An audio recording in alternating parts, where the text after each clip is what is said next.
Okay. What is our very first unit? Atomic structure. Do you guys have any issues with the very first unit?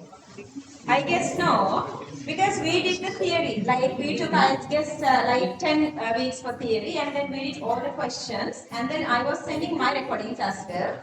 Same way we did the bonding, the second unit, and then the third one, chemical calculation. First, second, third units are general chemistry units. General chemistry units. And you guys know third unit is really, really important. And third unit is the one that you guys were feeling that we are actually doing the advanced level chemistry, not actually the theory. Because when we were doing theory, you guys didn't have any sort of a complaint. You guys are really okay when we were doing unit 3 theory. The problem came with what? When you were trying to do exam questions. It's supposed to be. Why? Filtering is really, really fine. So are a very precious stones එකතු වෙනවා වගේ නේද? So ඒකේ පතාල මොනවද කියන්නේ? පතාල ගරණ machine. ගරණ machine එකේ ඉතුරු වෙන්නේ නේද? very precious stones නේ. ඒ වගේ ඔයාලා ෆීල්ඩ් වෙලා වෙලා දක්ෂම ස්ටුඩන්ට්ස් ලාට වෙන් වෙන්නේ. ඒක නිසා exams questions අමාරුයි. So unit 3 is really difficult. I know still unit 3 is difficult. Anyway, so we're going to do continuously unit 3 until you guys feel free of unit 3. We're going to do the paper class, and then we did the unit 4. That's the physical chemistry unit. That's the different separate unit that we concentrate only on gases of this gaseous state of matter. Fifth unit is again joining with all the other units. Under the fifth unit, we are talking about whatever the energy which is related to whatever all these units, starting from unit 1 to unit 40. Okay, so the very first thing I am explaining, maybe you wouldn't understand, but just bear it, okay? So, to understand this poem. Okay, so the equation is delta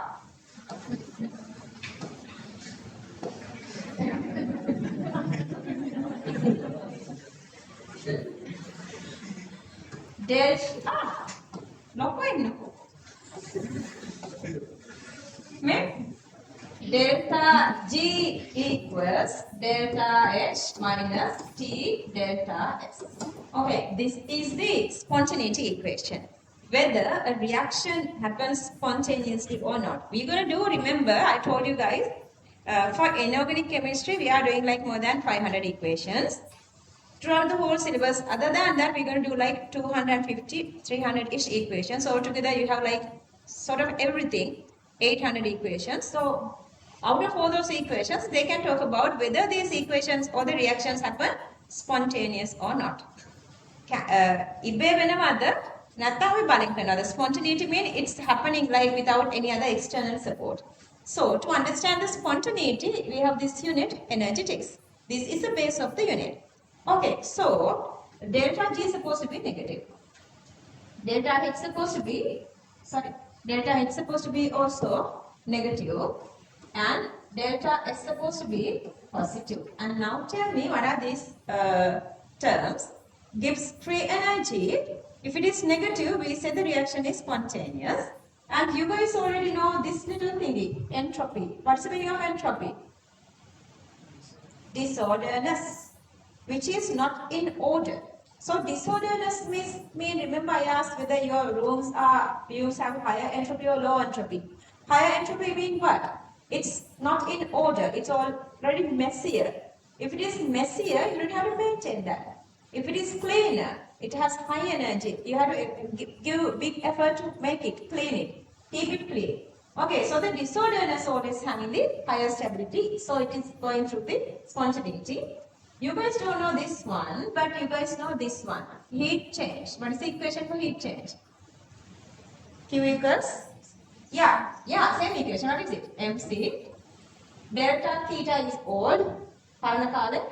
Api. Modern cut here. It's delta T. Delta T. This is delta T. And this is a heat change. Whatever the system, whether it's absorbing heat or exiting heat or emitting heat, endothermic, exothermic, that is a heat change. If you measure this heat change at constant pressure. When we measure the heat change at constant pressure, we call it what? we call it enthalpy. See the relation between O-level and A-levels. You guys know what is enthalpy then. Whenever we are measuring the heat change at constant pressure, we call it the enthalpy. So enthalpy is supposed to be negative. What is the meaning of negative? Going down or going lower. How a system energy getting lower? When it is given energy away. Exothermic or endothermic? Exothermic, exiting energy, exothermic. For exothermic reaction, it's negative. Understood? So that if you know the enthalpy value and entropy value and knowing the temperature, we can calculate the Gibbs free energy. So out of the full unit, 85% of that, 85% of the unit, we're going to talk about the enthalpy, and then the let's say another 10% sort of a part, we're going to talk about the entropy. Knowing enthalpy and entropy, finally we decide the given reaction is spontaneous or not. This unit earlier, let's say before 2019, they were having a few questions from this unit, and the marks are even very lower. You guys know the very first 5 units other than unit 2, contribution to the final exam marks are very lower, less than 5%. Make it දැනටත් එහෙමයි, but the problem is now මේගොල්ලන් හැම එකකටම add කරලා තියෙනවා. As an example, ඒගොල්ලන් energetics join කරලා තියෙනවා inorganic chemistry වලට to talk about the solubility. Okay, so if the solubility is increasing, mean the spontaneity of solubility is increasing. When the spontaneity increasing, delta G or Gibbs free energy, then you have to go with how it is playing with enthalpy and entropy. Again, you are coming to energetics. So not like earlier, energetics nowadays is really important. Plus, you guys know the very first time you guys were feeling like you guys are in this advanced level, when you were coming across with this unit 3 calculations. Those are difficult. Same way, this unit 5 calculations are also difficult. Unless otherwise you focus well. So focus well with unit 5, otherwise you would be more winching, not like unit 3. Unit 5 is very difficult. Unit 5 has couple of challenges, but if you go nicely, you can win those challenges very easily. Again, we are going with this, I need these 2 books.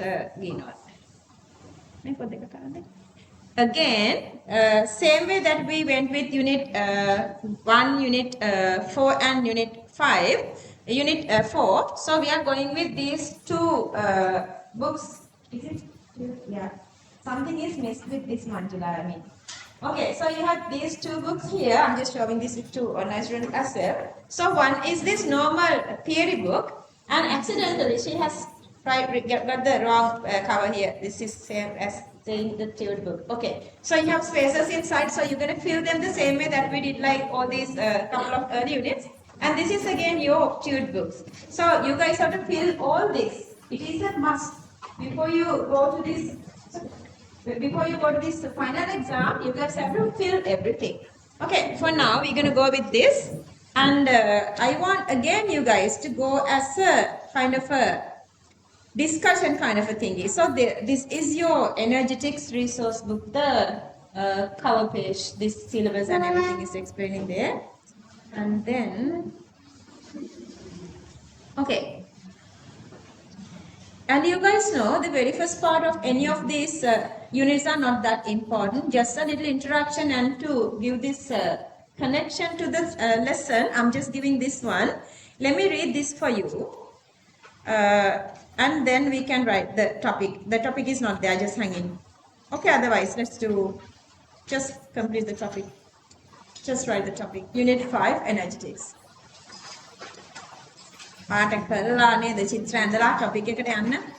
Takes time. Okay, unit 5, energetics.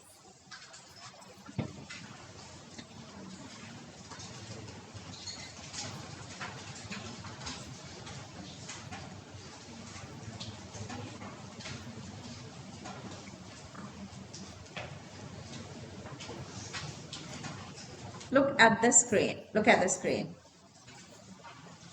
How many not, Nadia?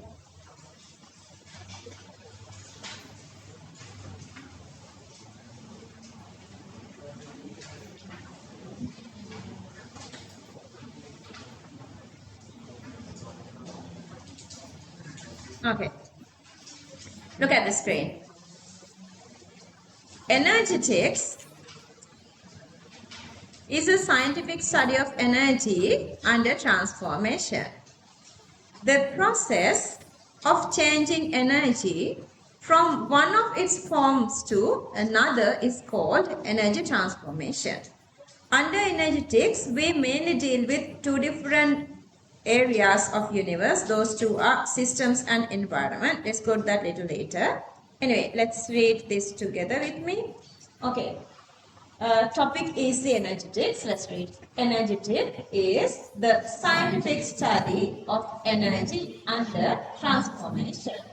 The process of changing energy from one of its forms to another is called energy transformation or conversion. Under energetics, we mainly deal with two defined areas of universe. Those two are system and environment. Feel that? I'm going to leave it because nothing important here.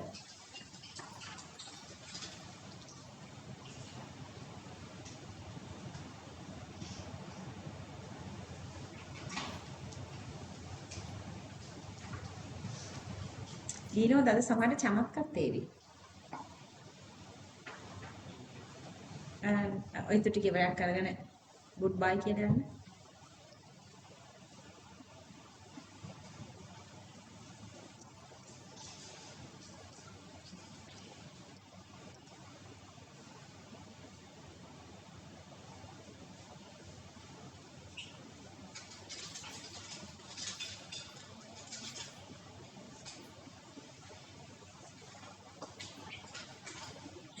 You know, I was just reading your this thingy now.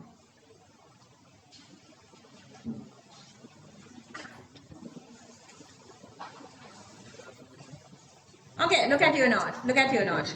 Energetics is a scientific study of energy under transformation. The process of changing energy from one of its forms to another is called energy transformation or conversion. Under energetics, we mainly deal with two defined areas of universe, system and environment.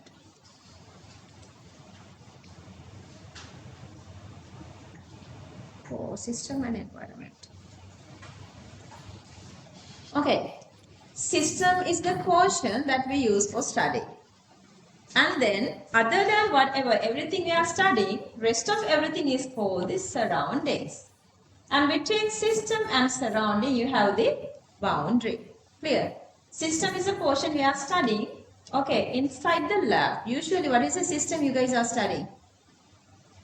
You guys have been to labs like your O-levels. Have you guys been to lab 2 O-levels? Or did you study anything? Yeah. So what's usually your system? The place you are doing the experiment. What is the exact, the thingy you are doing the experiment? Inside a test tube. Inside a test tube. So what is the boundary? Test tube wall. And what is the surroundings? Including you, the lab, everything inside the lab are your friends and all are surroundings. Clear that? Okay. So those two are the two different areas, and then you have the boundary as well. So the system, environment and boundary. So that let's go with the explanation of what are these three. The portion of universe which is selected to studying in the system, studying is the system. Then the environment is rest of the universe other than the system. System may carry everything inside the universe. Then the boundaries in between them. The marginal line between system and environment. Between system and environment, the marginal line is the boundary. This marginal line can be either physical. What is the example? What is? Just give me an example for physical margin. Yeah, test tube wall. Sometimes it's hypothetical, imaginary. Example? Atmosphere. We don't see any boundary there physically, but we measure like, let's say, So we have like different layers of the atmosphere. So we are giving like 0 to 15, first 15 kilometers, then that kilometers to another 50 kilometers where we see this ozone layer. So on we are changing it. So those three are the little definitions for system, boundary and environment. So let's read this one. System, read it. The portion of universe which is selected to studying in the system. The environment, rest of the universe other than system. Boundary, the marginal line between system and environment. This can be material or an imaginary thing. Okay, we're going to write that. Okay, let's write under the system. The portion of universe, the portion of universe which is selected to studying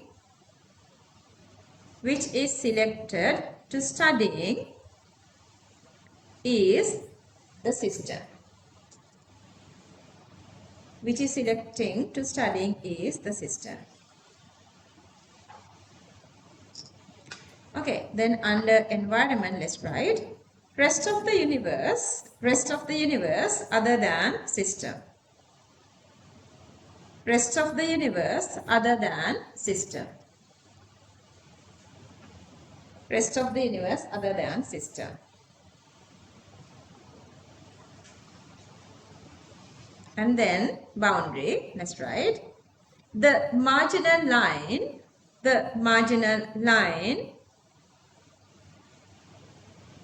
between the system and environment. The marginal line between the system and environment. Between the system and environment. This can be material or an imaginary thing. This can be material or an imaginary thing.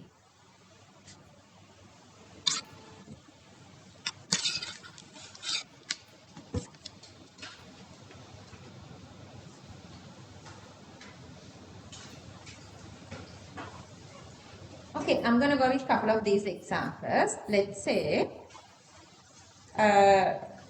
if the test tube with its content is the system, test tube with its contents is the system, then the environment becomes everything other than inside the test tube, whatever it is.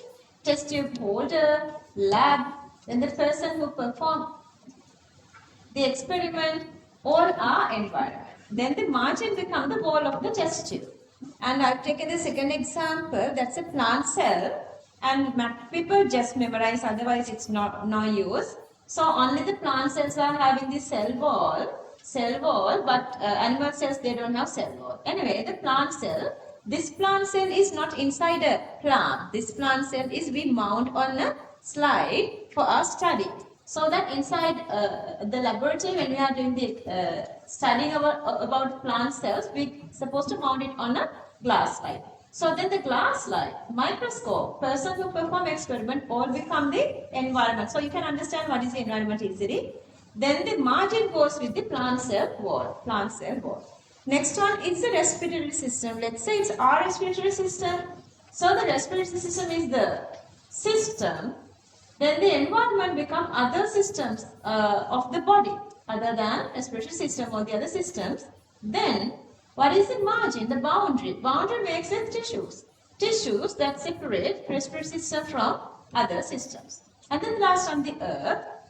If the earth is our system, then other planets supposed to be environment. And then say upper limit of the atmosphere is the margin. What kind of a margin is that? This is hypothetical. Clear that? Okay. So let's read this one. There is nothing to fill, but just two. I am in this unit 5, I'm not wasting time other than for calculations. Because for the exam, you are getting calculations from unit 5. Let's see. Okay. Example. Let's read together. A test tube with its content. Then environment, test tube holder, lab, person who performed the experiment, and then the boundary wall of the test tube. And if the system is plant cell, and then what is the environment? Glass slide, microscope, person to perform experiment, and then the boundary become plant cell wall. If it is a respiratory system, what are the environment? Other systems of the body and the boundary systems that separate, tissues that separate from respiratory system from others. Okay, if it is earth, the system, then the other parts are environment, and then the upper limit of the atmosphere become the boundary. And is it there written this, is it hypothetical? Is it there? Here, is it written the hypothetical? No, just write within bracket hypothetical. Within bracket, right here, within bracket hypothetical.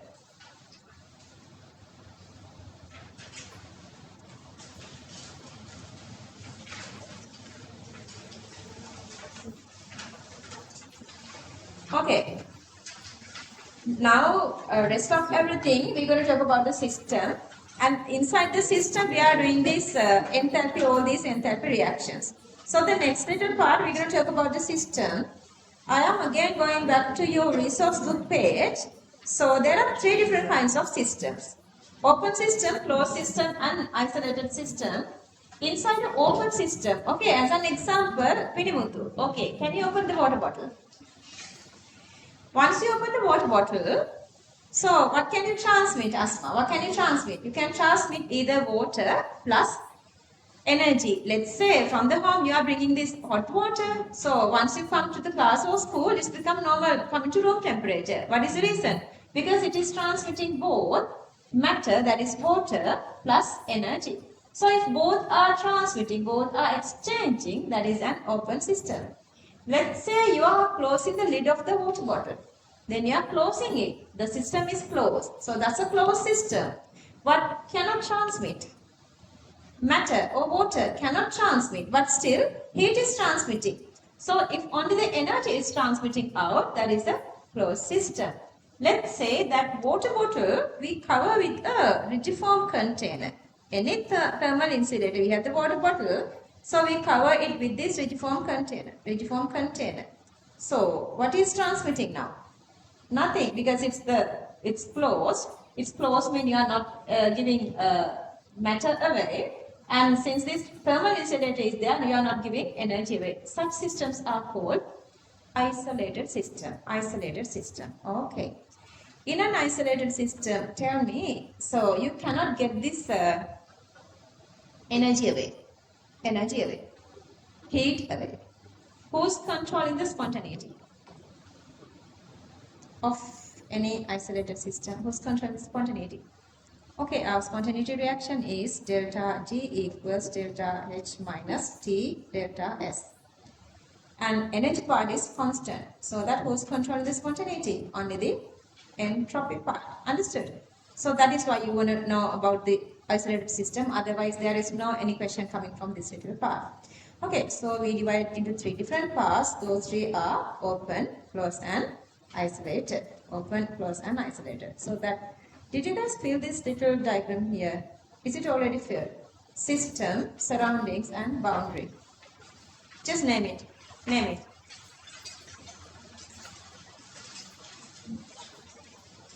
Surrounding, system, boundary. Just system is the middle part. Then the surrounding is here. And then the boundary is in between system and environment, or system and surrounding. Okay, then I'm moving here. Again, I want you guys to fill these 3. Open, closed, isolated. Fill these 3. Open, closed, isolated. Open, closed, isolated. Open, closed, isolated.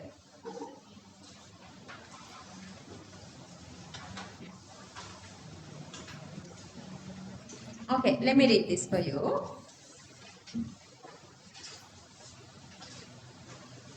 I hear your voices and I know who's talking. Please stop talking. Okay. Open system. Both energy and matter or mass can transmit through the boundary. Examples: uncovered test tube and its content, uncovered petri dish and its content. Let's read this together. Topic: open system. Both energy and matter or mass can transmit through the boundary. Examples: uncovered test tube and its content, uncovered petri dish and its content. Fill that. These are easy.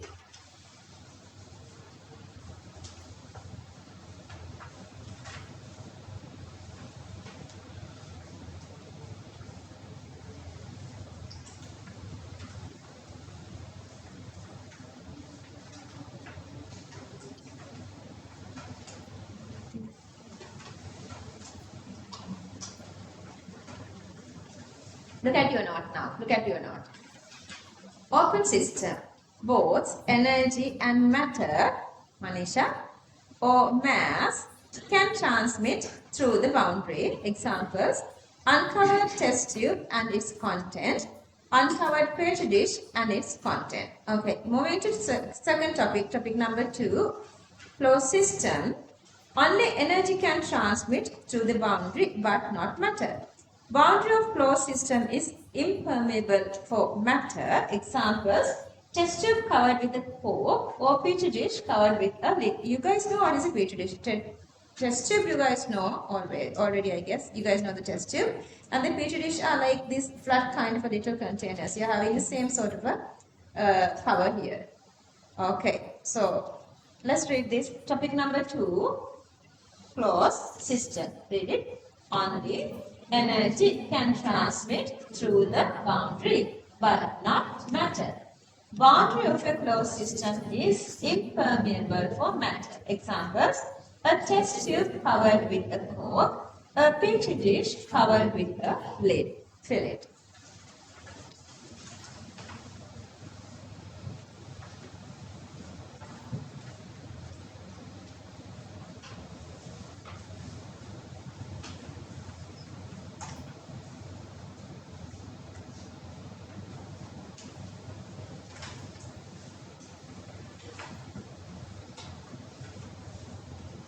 Look at your note now. Number 2, closed system. Only energy can transmit through the boundary but not matter. Boundary of a closed system is impermeable for matter. Examples: a test tube covered with a cork, a petri dish covered with a lid. And then the last one is the isolated system. Both energy and matter cannot transmit through the boundary.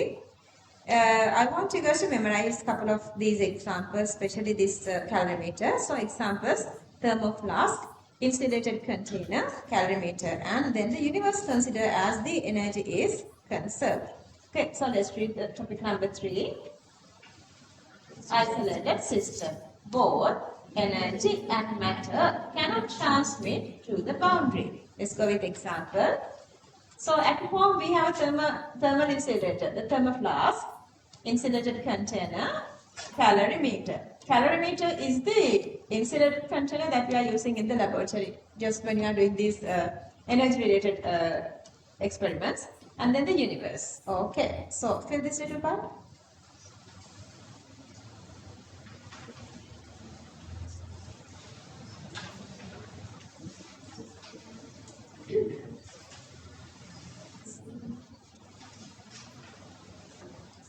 කීප දෙනෙක් ලෙඩ වෙලා දින්නේ. කො ලෙඩ වෙලාද මොනවද ඕනේ? ඔයා ලෙඩ වෙලාද? නෑ නේද? මේ සෙනාද ගියාම ලෙඩ නෑ නේද?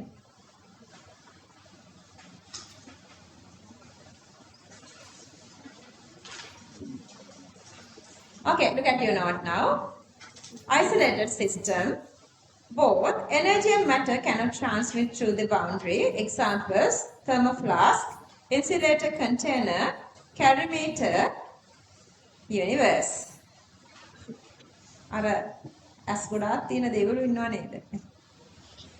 Okay, so the next part is how do we define the properties of a matter? Okay, why we need this part? Extensive, intensive, macroscopic, microscopic. extensive, intensive, macroscopic. මේක ලේසි නේද? විත්ති ගුණ, ඝටනා ගුණ, මහේක්ෂ ගුණ, අන්වීක්ෂී ගුණ කියනකට වැඩිය. Yeah, yesterday they were like laughing when I was saying. Anyway, extensive, intensive, macroscopic, microscopic. Anyway, we need to talk about these, the properties of matter. As an example, out for this temperature and pressure are falling onto these. Then when we are talking about STP, standard temperature and pressure. So to explain a system, we are using this temperature and pressure. That's why we need to know about this. Whatever the system, to explain a system, we can use 4 different these criterion: extensive, intensive, macroscopic, microscopic. Okay. ආයෙත් අපි ගමු වතුර බෝතලයක් ගන්නවද? බෑ වතුර බෝතල තියෙන චූටි බබාලට. අපි ගමු බීකර් එකක්. නේද? ඔන්න there is this beaker. Inside the beaker, I'm going to fill this with water. Then again, I'm getting exactly same 2 beakers, let's say the same size. And then I'm dividing this water into these two. Okay, memorize this. This is very easy for you guys to memorize. Whatever the properties possible to change. Changing properties. Whatever the properties changing here are called extensive properties. Changing when you are dividing into portions. What properties are changing? Those are the extensive properties. Okay, now give me examples. Yeah, mass is changing. Good. And yeah, volume is changing. Okay, those are the properties changing. Clear that? So if we divide into 2 portions, those portions become smaller. And now tell me, not changing. These properties are not changing. Unchanged properties are called intensive properties. Intensive. Examples? Density. Yeah. What else?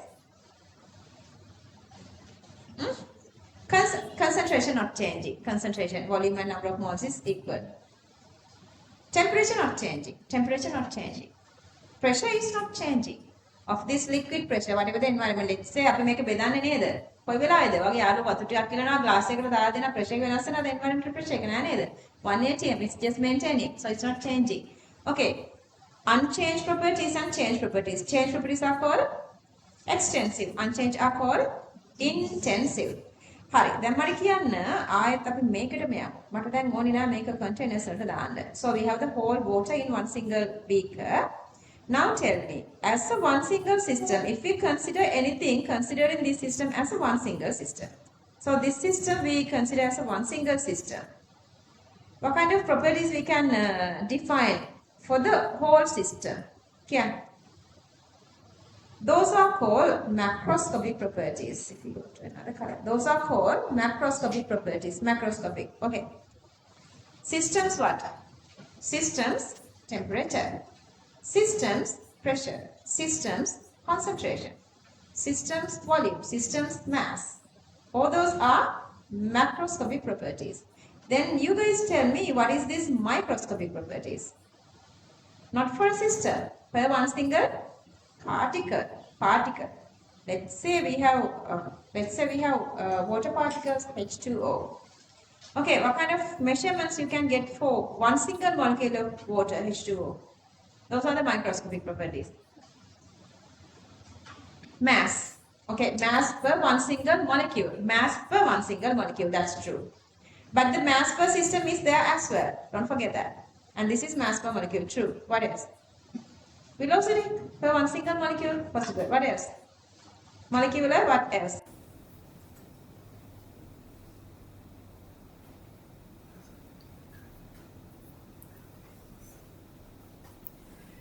Molecular shape, unit 2. Hybridization, bond angle, kinetic energy. Yeah, kinetic energy of different molecules are different, but we always consider which kinetic energy? Average. Otherwise, kinetic energy you can get that. Otherwise, you can get that kinetic energy. Kinetic energy is also changing. Okay, if we are defining something as a one whole system, those properties are called what? Macroscopic properties.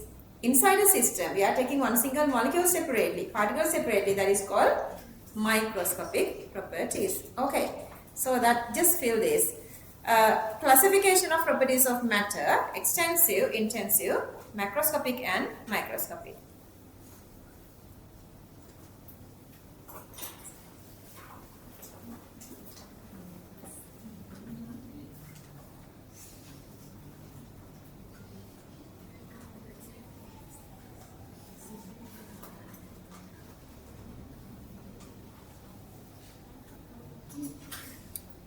අපේ methyl යන්න යනවා ඇති මේ මේකට මේ select වෙන්න බෑ.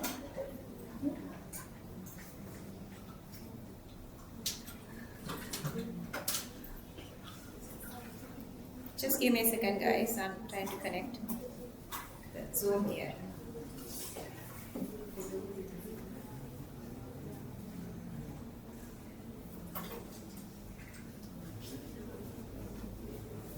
Okay.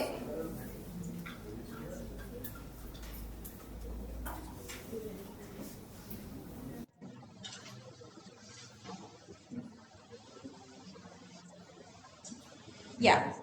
Topic: extensive properties. Properties which depend on the amount or size of substance in the system.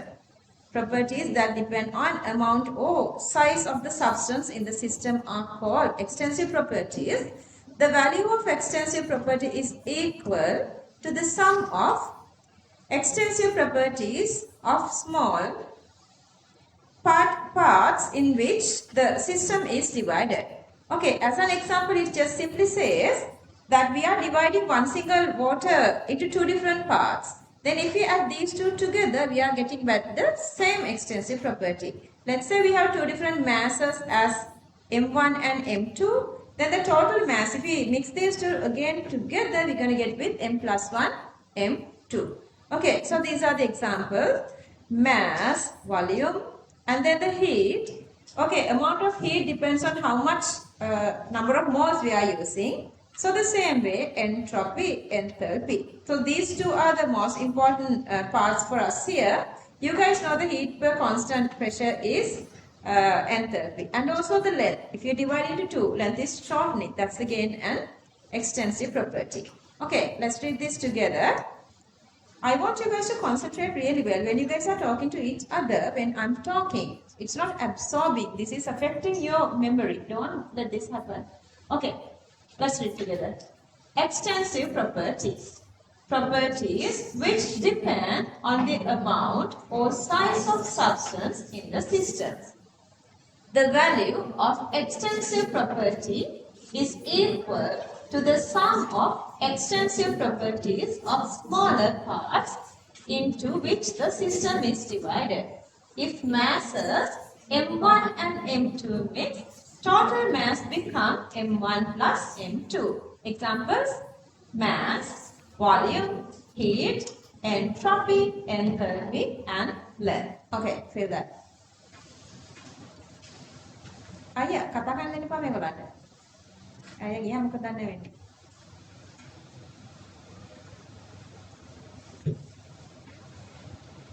ඔන්න එහෙ ඉන්න ගිනෝ. හරි අමාරුයිනේ වැඩ කරන්න නේද? ඩොක්ටර් කෙනෙක් වුණොත් කොච්චර අමාරුද ලයිෆ් එක. ඔහේ ඉන්න බබා. බිස්නස් එකක් කරමු.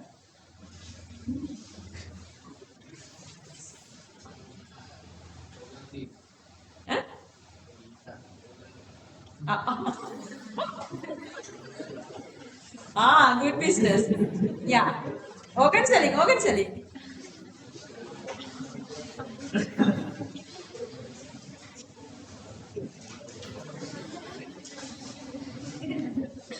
Not may make a touch system make out of nede. Yeah, the matter is do get the wood again. Make a touch and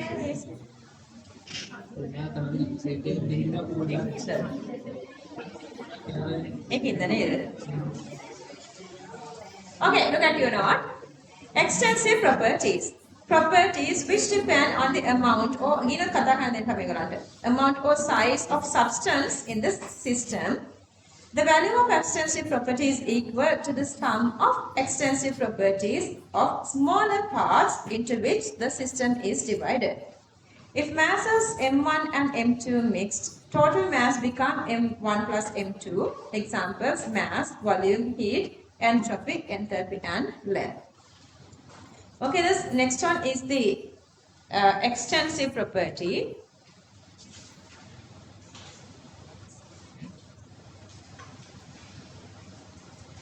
මම මේ යනවා room දෙකක් එතකොට අර user disconnect වෙලා ආයෙ මේ දැන් එතින් ඉන්නවනේ ඒකයි. Okay, let me go through this extensive property. Properties which are independent of amount or size of substances in the system. You guys have to memorize these examples I have added. You guys know when I'm doing a short note or when I'm making a note, I'm going through the whole syllabus to find all the possible examples to one single place so you guys can memorize better. So these are all the examples and you have to memorize all these: pressure, concentration, temperature, density, intensive properties, okay? Specific heat capacity. So the heat capacity is extensive. What is the meaning of specific? Per mass, exact mass. So it's become specific. We're going to do this again. We're going to do the specific heat capacity again. Color intensity. See, when you are taking these enthalpy, entropy, those are extensive properties. But if you get per mole, those are become intensive properties. So molar enthalpy, molar entropy, I'll explain that again. Gives free energy, viscosity, electrode potential we need for 13th unit, but memorize here. Refractive index, boiling point and freezing point. Understood? Okay, see, I want to show you guys something. If you divide one extensive property with another extensive property, that's become intensive property. See, let's say mass is extensive property and volume also is the extensive property. If we divide mass by volume, what is the intensive property? Density. Density is not changing. Water, half water, same density. It's not changing. And then the volume is extensive. Number of moles. If you divide the volume by number of moles, per mole amount is not changing. That is the molar volume. Say the heat capacity. Heat capacity is the temperature that you need to rise, heat that you need to rise the temperature by 1 degree Celsius.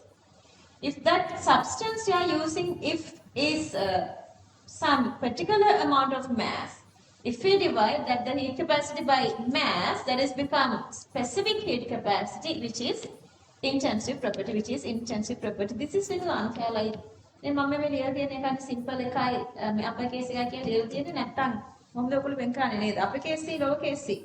Is there a way to distinguish these two? කෙනෙක් පොඩි. හා දැන් එහෙනම් ඔයා මට කියන්නකෝ.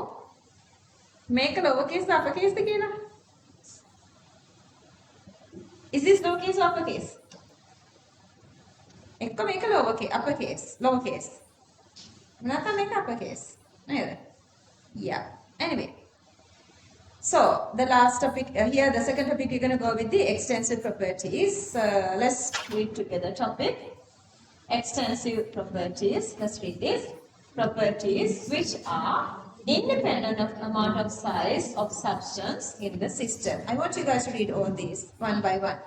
Pressure, concentration, temperature, density, specific heat capacity, color intensity, molar enthalpy, molar entropy, gives free energy, viscosity, electrode potential, refractive index, boiling point, freezing point. Boiling point is the point it is boiling the temperature. Freezing point means this freezing or the going to solid.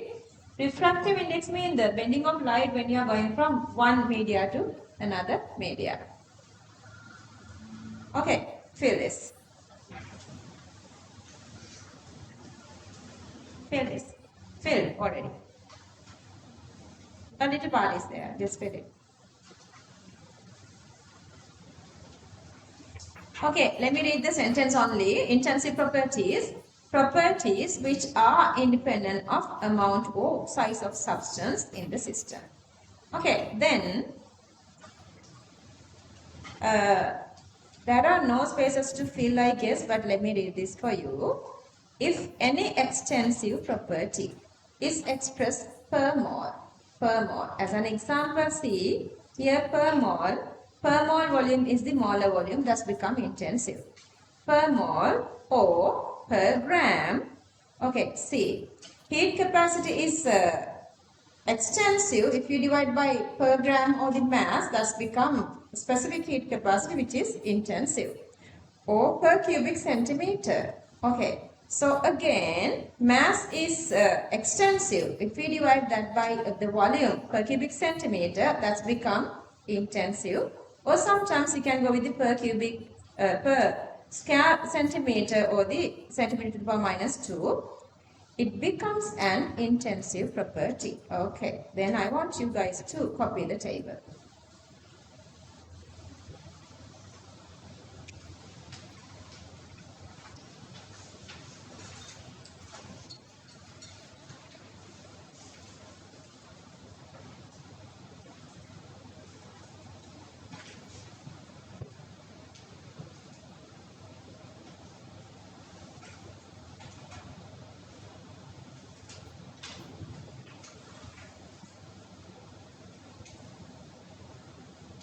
Mass, volume, heat capacity, density, molar volume, specific heat capacity.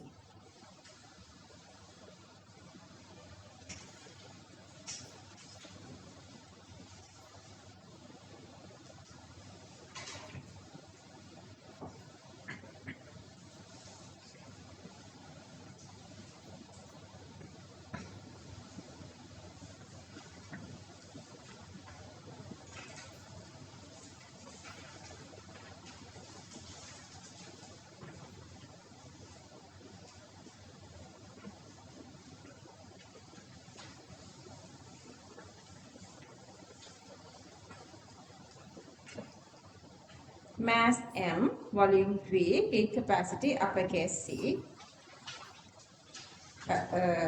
density, molar volume, specific heat capacity.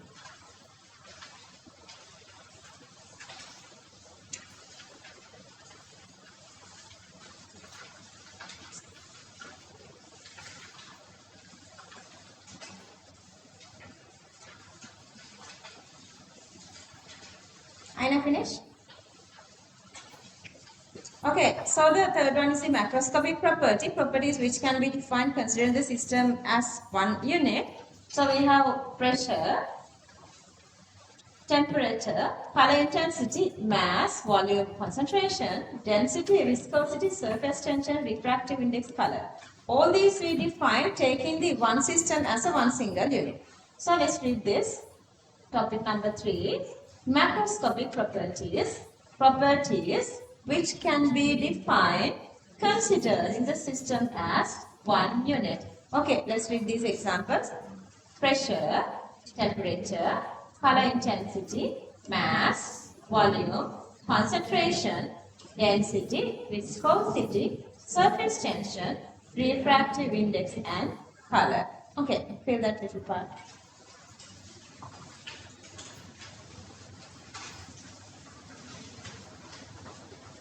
Index intensity. Huh?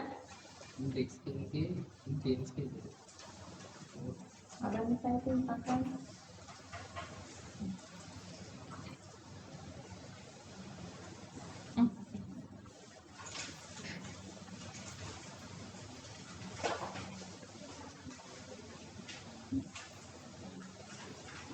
Okay, a printing error is there. Make it index. Okay, refractive index.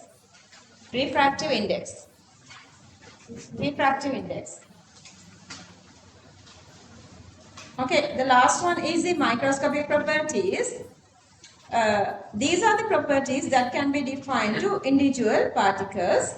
Mass of the particle, volume of the particle, speed of the particle, bond angle, bond length. We are defining all these for one single molecule. Let's read this. Macroscopic properties. These are the properties that can be defined for individual particles. Okay, examples. Mass of the particle, volume of the particle, speed of the particle, bond angle, bond length. Okay, these are very simple. Just copy down. Fill it.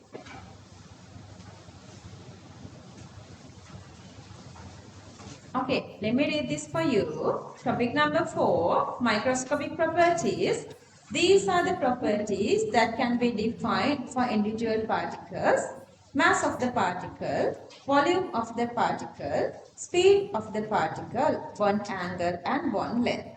Remember, I told you guys, we are talking about all these 4 different properties to explain a system. If you are using any system using any of these properties, we call that system as the state of the system. So these are the states of the system.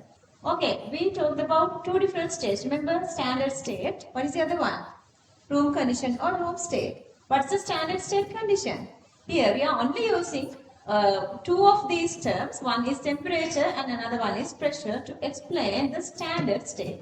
Anything we are explaining use these above 4 different properties, we call them state of the system. Clear that? Okay. Okay. Let's say we have a reaction that goes from A to B. A to B. Anything happen inside the initial reaction. Anything happen in this initial reaction, we call it the initial state. Initial temperature, initial pressure, initial density, color intensity, even the precipitation, if there is a precipitation, that is the initial state. Okay, let's say we are doing an experiment. Let's say we had 2 here. You can understand that easily then. Let's say A and C gives B. Then A and C altogether, this is the initial state.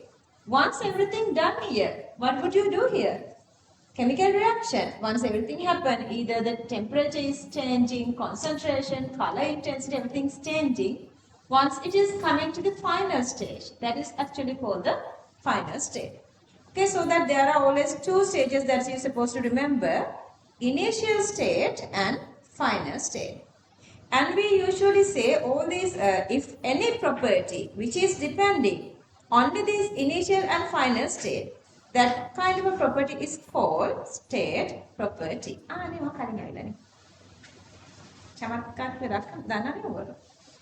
Okay, so that is called state function. What is a state function? Anything depend only on the initial stage and final stage, and it is independent of this path. It is independent of the path. Okay, so that usually we want this one to talk about this enthalpy and entropy. So we consider enthalpy and entropy are state function.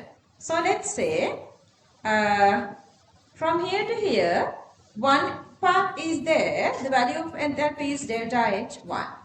And there is another path going from exactly same A plus C to B. And there are 2 different enthalpies. Let's say delta H2 and delta H3. You have, let's say, another middle something D. So this says delta H1 equals delta H2 plus delta H3. So it simply means regardless the path you are going on, exactly the enthalpy between A and B are same. So that enthalpy becomes a state function. Clear, guys? Okay, so whenever you are doing calculations, it simply means you don't care what happens in the middle. You are only getting the data of initial enthalpy and data of final enthalpy. Then you can do the calculation very easily.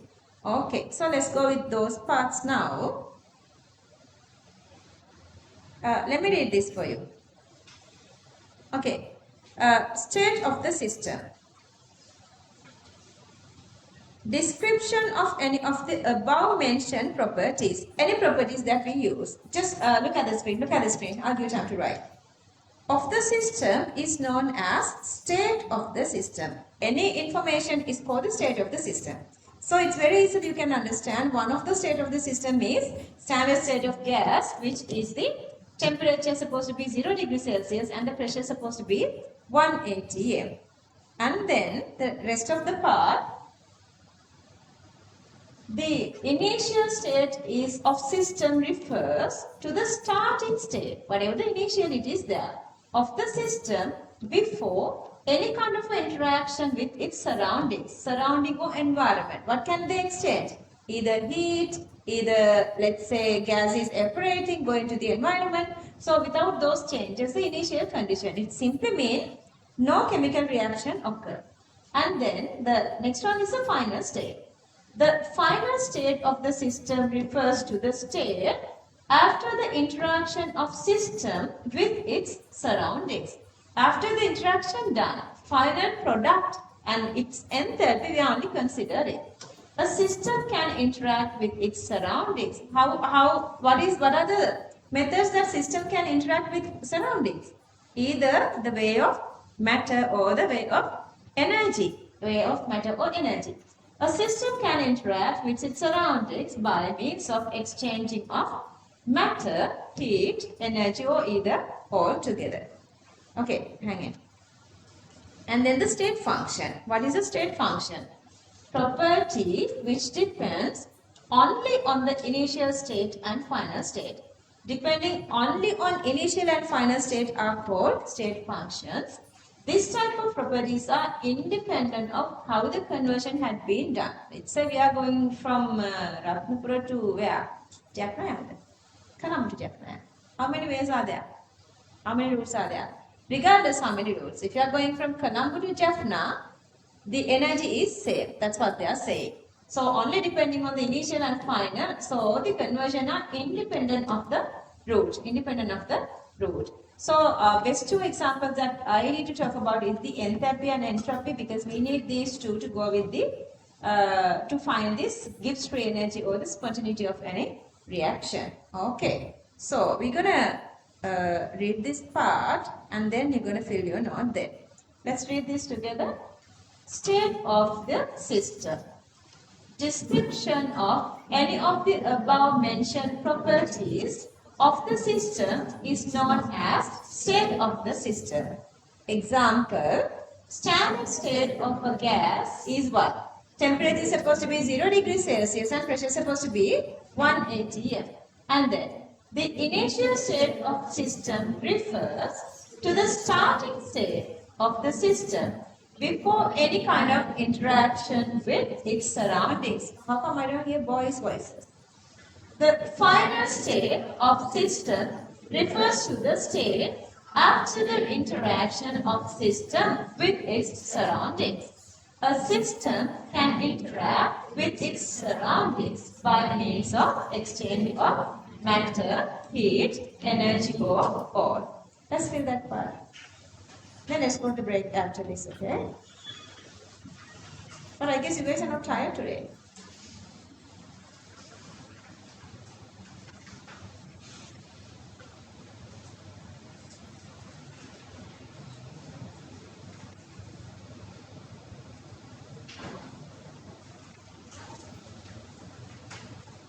Why marker?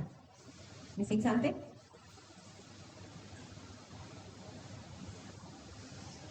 You filled.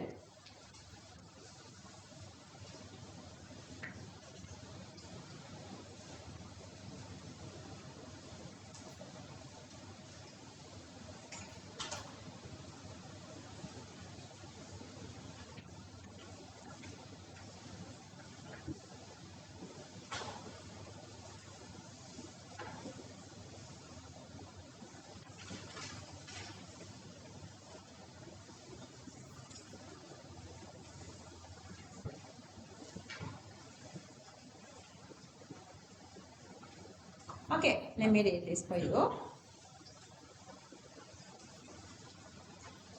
Now you guys look at your note.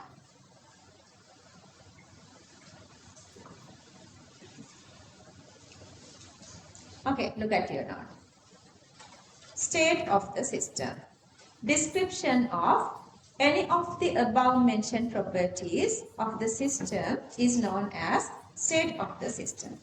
Example, standard state of a gas, temperature right as 0 degrees Celsius, pressure is 1 atm.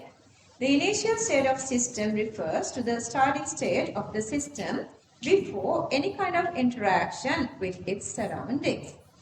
The final state of system refers to the state after the interaction of system with its surroundings. A system can interact with its surroundings by means of exchange of matter, heat, energy, or all. Okay, last little part, then we can go to the break. State function, let's read together. Property which depends only on the initial state and final state of a system. Therefore, this type of properties are independent of how the conversion had been done. Enthalpy and entropy. Okay, copy that part.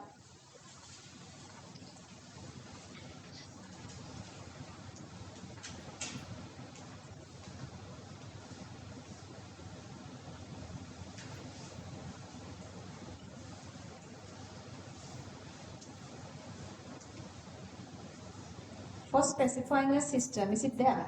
That sentence, is it there?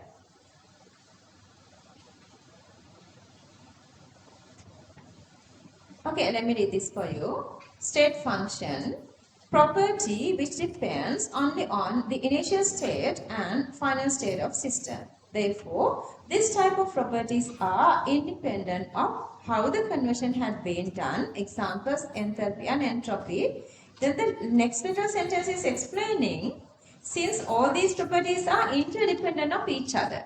Okay, let's say if we talk about the temperature, what are the properties depending on? Volume is depending on, pressure is depending on, so we don't need all the properties. Couple of properties are enough to explain a system. That's what from this sentence explaining, let me read it for you. Thus, for specifying the state of a system, it is not necessary to know all the state variables. Since they are interdependent, only a few of them or few of the state variables are sufficient. Let's read this together. For specifying a state of the system, it is not necessary to know all the state variables since they are interdependent and only a few of them okay, sufficient. Copy this. Fill this. Is there anything to fill?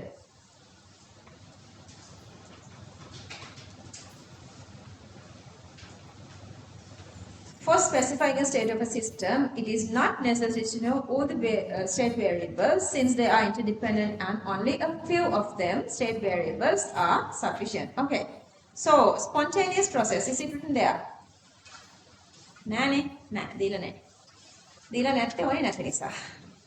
What's the meaning of a spontaneous process? It happens on its own accord. You don't want external influence. What is a non-spontaneous? You need to provide external force to occur the reaction. What is a reversible reaction?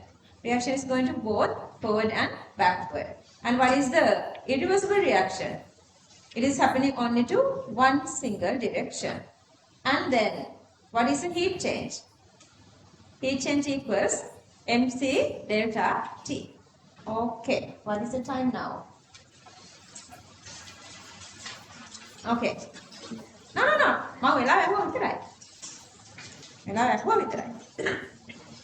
Okay, listen. Heat change, this is all about. So I'm not going to go through these definitions or anything. Heat change is a form of energy. Following equation can be used to find heat change of a substance. And then what is the equation? For all else you may go on with theta. For advanced level we have, this is from resource book. Lowercase t goes for degree Celsius. Uppercase t goes for Kelvin. It's the same. If it is a difference, we did a question, remember, under unit 3. So this, what is this M? Mass. And what is C? Specific heat capacity. And what is delta T? Temperature difference. Temperature difference. Okay. So, using the units of this specific heat capacity, let's say, it is using kilograms, then you are going here with kilograms. And if it is using grams, then you are going here with grams. If this is using Kelvin, for temperature you are going with Kelvin. If it is using degree Celsius, then you are going with degree Celsius. Okay, now exactly 4:35. 4:50, come back. Okay, your break ends at exactly 4:50. I'm going to start at 4:50, okay? Get the break.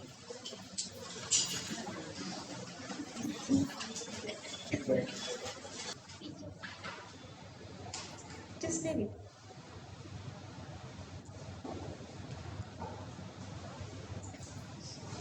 Okay. Time's up. I'm going to start. I can't invite them. They have to get here. So the difference between heat capacity and specific heat capacity and specific heat capacity. And then the heat capacity is the amount of heat required to rise the temperature a given quantity of a substance by 1 degree Celsius for any amount of a substance. If the substance amount is 1 gram,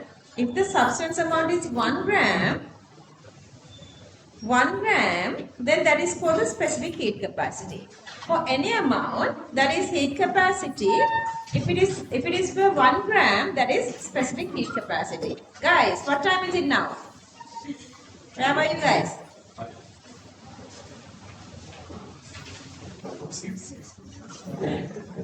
You guys took extra 5 minutes.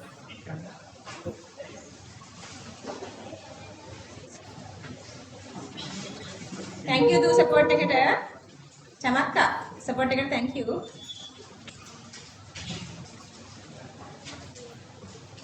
Okay, let me read this for you guys. Heat capacity, uppercase C, the amount of heat required to raise the temperature of a given quantity of a substance by 1 degree Celsius. Then the word specific comes with if this given quantity is 1 gram. Let me read it for you guys. The amount of heat required to raise the temperature of 1 gram of substance by 1 degree Celsius. When the amount is 1 gram, that is become specific heat capacity.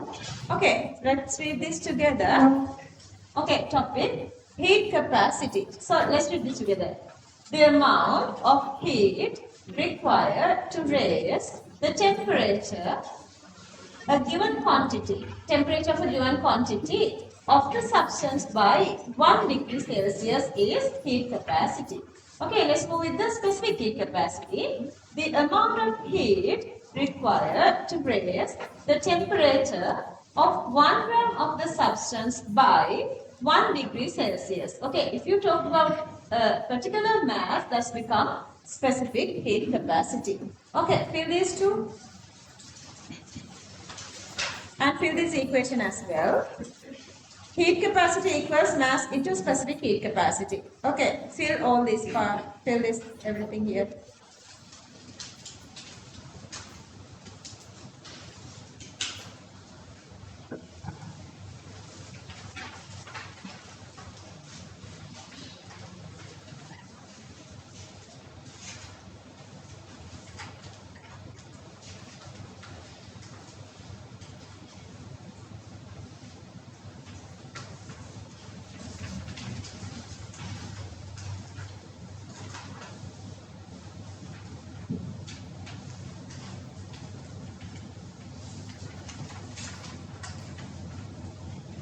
Write the equation. Heat capacity equals mass into specific heat capacity. Heat capacity equals mass into specific heat capacity.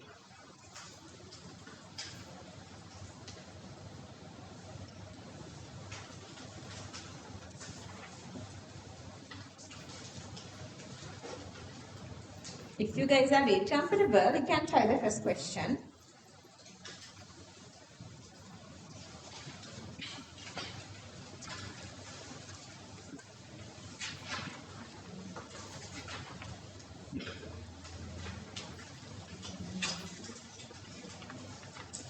Okay, let me read this note again. Just look at your note. Heat capacity, uppercase C. The amount of heat required to raise the temperature of a given quantity of the substance by 1 degree Celsius. Specific heat capacity, lowercase c. The amount of heat required to raise the temperature of 1 gram of the substance by 1 degree Celsius. Heat capacity equals mass multiplied specific heat capacity. Okay. So, the question number 1. This is all over. I know you guys have not done calculations, but you can do this easily. And remember, so we are going to the same equation, Q equals mc delta T. And here, mass supposed to be the mass of the solution. liquid mass, solution mass, not the solid mass. Remember that when you are doing calculations, otherwise this is going to be little confusing. Everybody, look at your question. Look at your question. Look at your note. 25 cubic centimeter of 0.1 m sodium hydroxide. What is the meaning of this? They have given C, they have given V. Using these two, you can calculate what?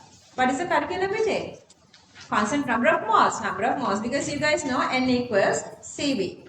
N equals CV. From that, whenever they were given CV, you guys can calculate number of moles.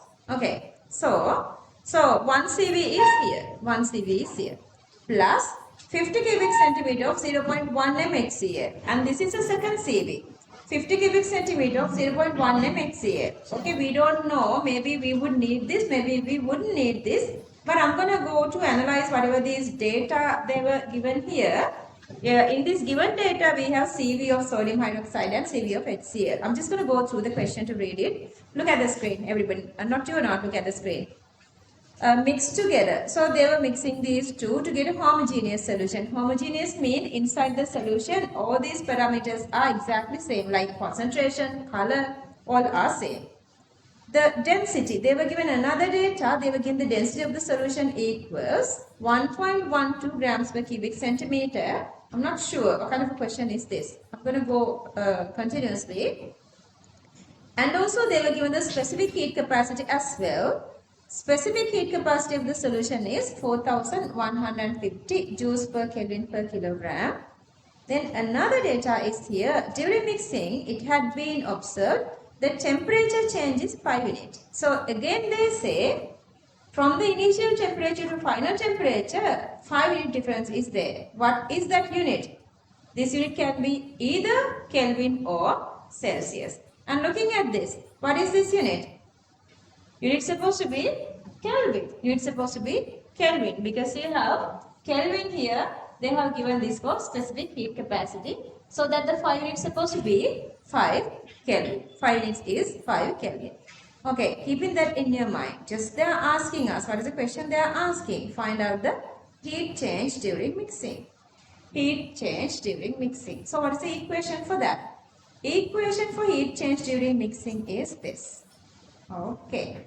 I have the equation with me now. I need data.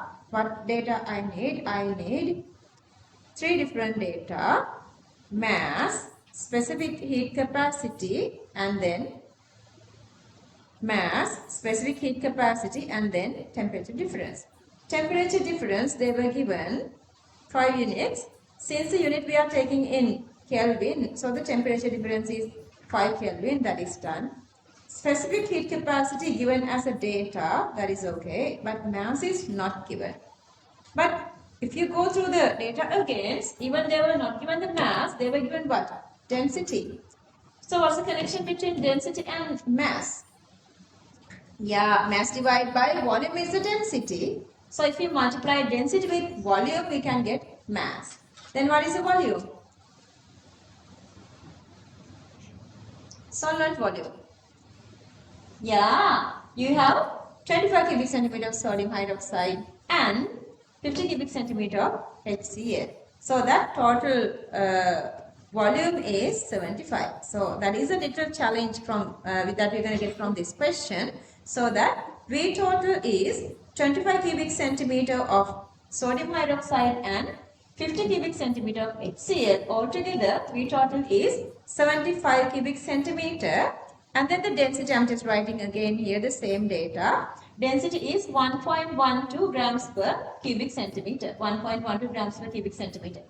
Density equals mass divided by volume. But we need the mass. So that the mass equals density multiply volume. Okay, so that density is 1.12 grams per cubic centimeter and volume we were taken as 75 cubic centimeter. If you multiply these two together, mass is 84 grams. Can we go with grams? No, we cannot. Because the specific heat capacity, they were given in kilograms. So we cannot go with grams because the specific heat capacity, they were given in kilograms. So that we're going to convert this gram into kilogram. So how do we do that? convert grams into kilograms, we have to multiply with 10 to the power minus 3. Now we have all the data. Now we have mass equals 84 into 10 to the power minus 3 kilograms. And then the specific heat capacity 4150 joules per Kelvin heat per kilogram. They were given this as a data. And since they were taken this Kelvin temperature here, we are using these 5 as 5 Kelvin. Then the units kilogram per kilogram cancelling off, per Kelvin, Kelvin cancelling off. So the unit becomes joule. Joule, if you simplify this, answer is 1743 joules. Clear that? Clear another? හරි අපිට calculation එකක් දීලා තියෙනවා මේකේ අපිට සෙපරේට්ලි දීලා තියෙනවා CV දීලා තියෙනවා CV next question එකට වගේ නා මේකේ දීලා නැහැ CV දීලා තියෙනවා මේ දෙකේම sodium hydroxide සහ HCl කියලා. එතන මේකේ density දීලා තියෙනවා specific heat capacity දීලා තියෙනවා temperature change එක දීලා තියෙනවා. අපේ equation එකේ එන්නේ Q සමානයි MC delta T equation එක. මේකෙන් ගාන හදන්න නම් අපිට මේ mass එතකොට specific heat capacity සහ delta T ඕන. So මේක delta T මෙතන අපි specific heat capacity taken in Kelvin. So the මේක වෙනවා 5 Kelvin. And then අපිට mass එක හොයාගන්න ප්‍රශ්න තමයි තියෙන්නේ. mass එක හොයාගන්න since they were given the density අපි volume එක හොයාගත්තොත් 25 plus 50 volume එක 75 වෙනවා. density volume එකෙන් වැඩි කරොත් අපිට එනවා mass එක. So density multiply volume is the mass. But ආයෙත් ප්‍රශ්නයක් වෙනවා මට මෙතන gram වලින් යන්න බෑ specific heat capacity එක kilogram වලින්. ඒක නිසා මම මේක kilogram වලට multiply කරගෙනම තියෙන data ටික මේකට substitute කරලා answer එක ගන්න ඕනේ. හරි. questions තියෙනවා නම් අහන්න ඒ අතර මේක copy කරගන්න. Okay, copy this part first. ඇවිල්ලාද? මම එන්නේ කියලාසට. මේ බලන්න කැමරාවට. දෙන්න එකටමයි ගවන්න. කොහෙද ගිහින් ගවන්න?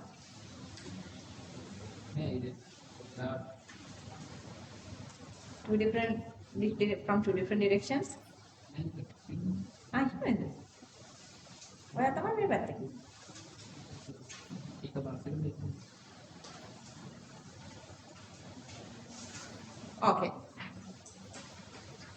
Copy this.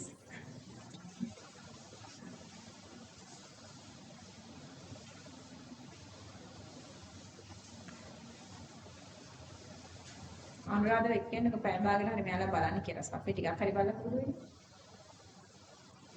මේ ස්ටුඩන්ට්ස් එකේ අඩුපාඩු ටික බලන්න ඕන කියලා මම කිව්වා කියන්නේ. පැයක් එන්න කියලා.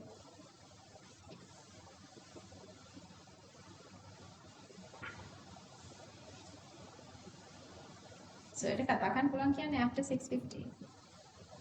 සත්‍ය තියාගන්න කියන්න ඕන.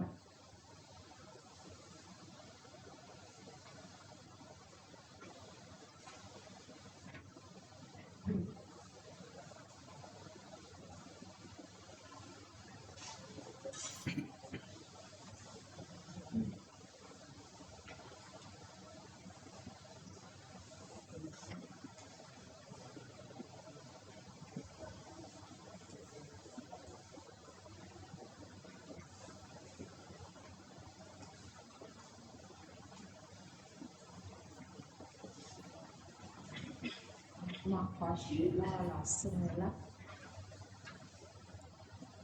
දච්ච කිව්වද තව දාලාද ලස්සන වෙලාද සිට කොහොමද අනේ මගේ සුදු අප්පේ කණ්ඩාලේ ඉද පුතා පොඩි සපෝට් එකක් දෙන්න මේගොල්ලන්ගේ ලෙවල් එක බලන්න මේගොල්ලන්ට පොඩි සපෝට් එකක් දෙන්න බලන්න කරනවා හරිද වැරද්ද කියලා ඒ යුනිට්ස් දානවා හරිද බැනලා හදලා යන්න අද අපිට ගන්න ඉදුරු මුෂ්ටිය ගන්න තියෙන එකම දවස් ආයේ කලින් ඇවිල්ලත් නැහැ මෙයාට මතකයි මේ තියෙන්නේ බල මතක් වෙන්න මේකේ තියෙනවා ඒයි මතක් වෙන දා මේකේ තියෙනවා නේ මේකේ තියෙනවා පාට ඕන මේ නෝට් පොඩ්ඩක් බලන්න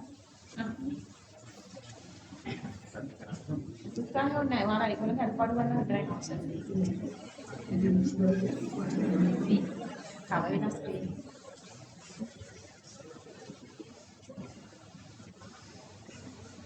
next question එක බලා ගන්න. next question එක දැන් කරන්න තියෙනවා. අමුක තමයි. නෑ ඊළඟට.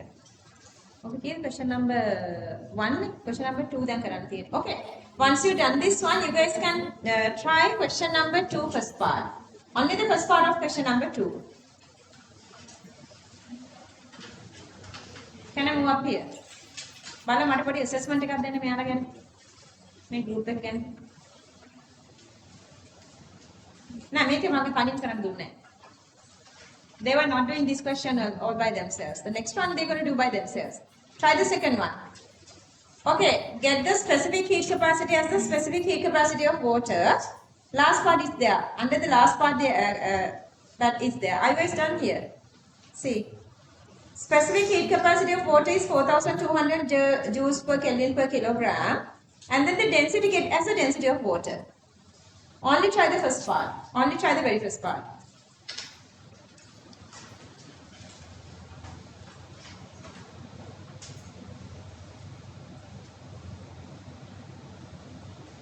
Find out the heat change of the displacement of copper by zinc. That is just the normal equation. Just give it a try.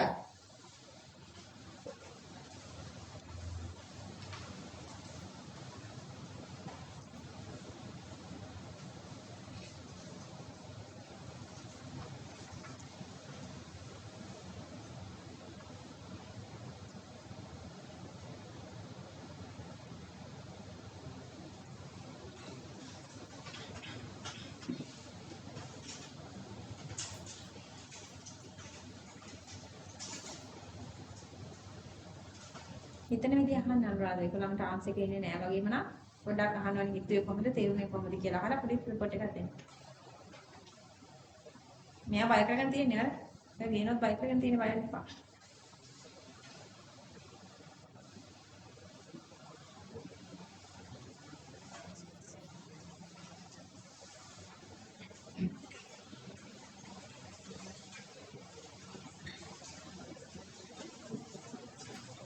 Okay, so we are getting the liquid volume. We are getting the liquid volume, and liquid volume comes only with the copper sulfate. So this is the volume. This is the volume. And I ask you guys to get with density of water. What's the density of water? 1 grams per cubic centimeter. From that you can find the mass. And then they say temperature difference is 8 units.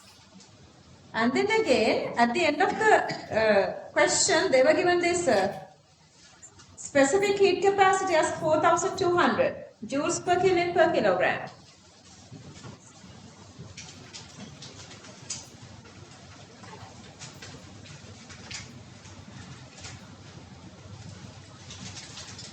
Raise your hand if you get the answer. Anybody?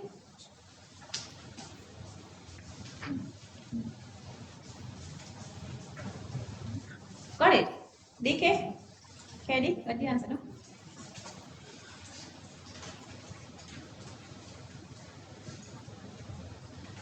අකේදු මොකද වෙන්නේ?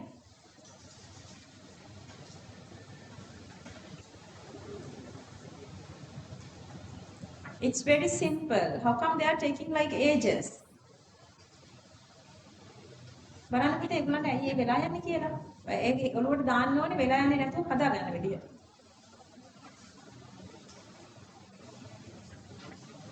So your answer is supposed to be 1680 joules. Raise your hand. 1680.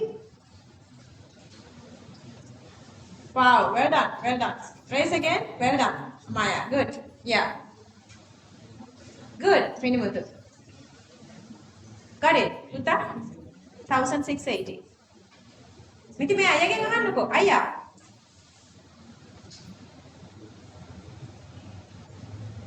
I'm just giving you guys the time just to think. I'm just giving you guys time to think. Otherwise, I can't give the answer. I'm not going to do that. I want you guys to think. But the answer is this simple. How come you are getting ages? Okay, look at the screen. Banana screen එක දිහා කට්ටියම. Okay, so I'm just considering the solution is diluted. That is the second part. Second part is there. Are you going to write that on the second part? Density of the pure water is 1 grams per cubic centimeter. Since they are having 50 cubic centimeter of copper sulfate, then the mass is supposed to be 50 grams. But again, this is the specific heat capacity going with the per kilogram. So you're going to convert 50 to kilogram. So it's 5 into 10 power minus 2. See, all the data are there. All the data are there. How come this is harder? How come this 2 kgs for you guys? Isn't it? How easy? Okay, copy this. Just write this. Assuming the solution is diluted. Assuming the solution is diluted. Assuming the solution is diluted. අන්න අද අය අද විතරයි ඉන්නේ. ඒ නිසා ගන්න තියෙන දේක් ගන්න. දෙන්න තියෙන දේක් දෙන්න.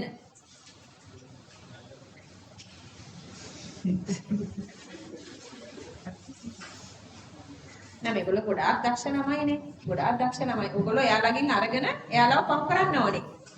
ඒගොල්ලන් තර්ඩ් ඉයර් ඉන්නද්දී ඔයගොල්ලෝ රෑන්කින් වැඩි කරගෙන එතෙන්ට යන්න ඕනේ. නේද?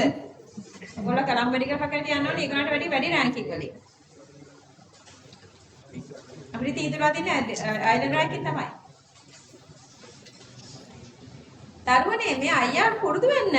එයාත් මේ ගිනෝද අයියා වගේම තමයි. එයා ඔයාලට ලැජ්ජයි ඒගොල්ලෝ.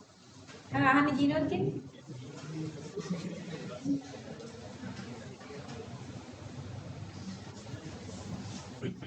මේ මාත් මොකද්ද මේ අහන්නේ කියන්නේ?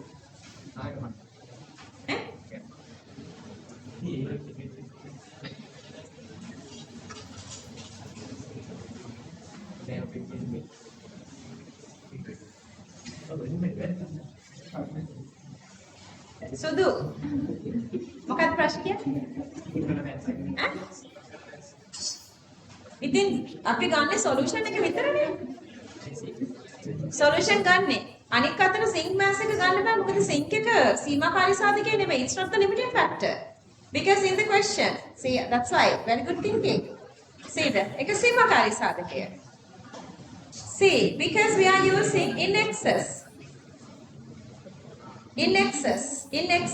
So you are not worrying about that. Because it doesn't matter how much zinc is there, only the limiting factor is the copper sulfate. So the copper sulfate decides how much energy is releasing. Understood? If you have more copper sulfate, more heat. Less copper sulfate, less heat. Understood? Okay. So then the second part is theory. Are you guys done with this? Janir Baba, are you okay? Are you guys done here? Copy this part. That's why before starting I told you guys this is a liquid mass. Okay, what we can do is just get here again, heat change to the topic and write here within bracket liquid mass, within bracket solution or liquid mass. Right here, solution mass or liquid mass. Mass of the solution. You're going to be alright there. Mass of the solution. Okay, hurry up and just copy this little part. ලියනවා මොනවද ලියනද මන් දන්නේ නැහැ. ඉවරද තව ලියලා? Are you guys done writing here? Can I move up here? Okay, part 2 we're going to do together. Okay, part 2 is state any assumptions that you use in calculations. So I'm going to go it as a theory. So let's write this topic under part 2. We're going to write the topic under part 2. Assumptions to calculate heat change of a dilute solution. Assumptions to calculate heat change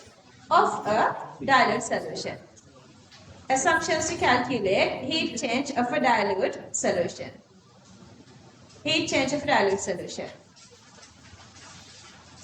You guys know a couple of these assumptions already. One of the assumptions we made, density of the solution is taken as pure water density. And then the second one, specific heat capacity of the solution is taken as the specific heat capacity of the pure water. And the third one and fourth one. Okay, when you are going with these tutored books, questions, little by little, you would understand for each of these units, you have separate specific assumptions. They are usually asking what are the assumptions. You have to memorize that. Like you guys are reaching 99.67, but you are not reaching 100. Sometimes you forget those. Tell me, when you are using ideal gas equation, what is the assumption? What is ideal gas equation? PV equals nRT. See how much memory you guys are having. PV equals nRT. Equation is using for what? Ideal condition. So what is the assumption? The gases are ideal. Same way, for this one, you're supposed to write these assumptions plus you have to say that we are using the calorimeter, so there is no heat loss. Heat loss. Otherwise, the heat change is decreasing. And then the last one, when you are doing the experiment, no other, like with the displacement, no other energy is involving, no other heat is involving. Only the heat comes here within the reaction that we are doing. Volume of the solution is also not changing. Any other thing doesn't matter for, doesn't affect for heat. Let's write this. Number 1. Density of solution is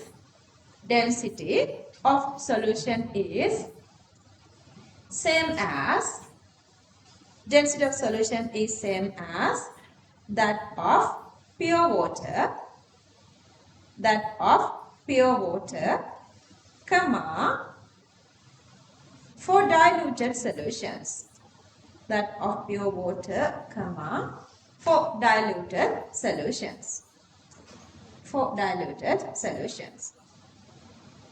Okay, B. The very first one is A, okay? First one A. Now we are writing B. Specific heat capacity of solution. Specific heat capacity of solution is same. Specific heat capacity of solution is same, comma, as that of pure water, for diluted solutions. As that of pure water for diluted solutions. As that of pure water for diluted solutions. Okay, C. There is no heat loss to surroundings. There is no heat loss to surroundings. Heat loss වෙන්නේ නැහැ. There is no heat loss to surroundings. And the last one, D. Volume of the solution does not change. Volume of the solution does not change during displacement. Volume of the solution does not change during displacement. Okay, part 3. Try again. Part 3, no support. Find out the heat change per 1 mole of zinc sulfate. Find out the heat change per 1 mole of zinc sulfate. Easy peasy lemon squeezy. Within seconds I want the answer.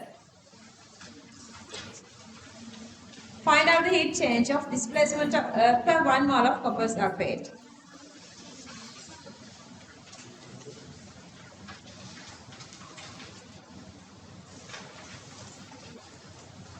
Because this is intensive property. How do you make it intensive property? Extensive divided by extensive. Per mole heat change. How would you get that? And others. I won't support. They won't support. Explain them the question, not the answer. So, Satvinali, get clear. Explain them the question, not the answer.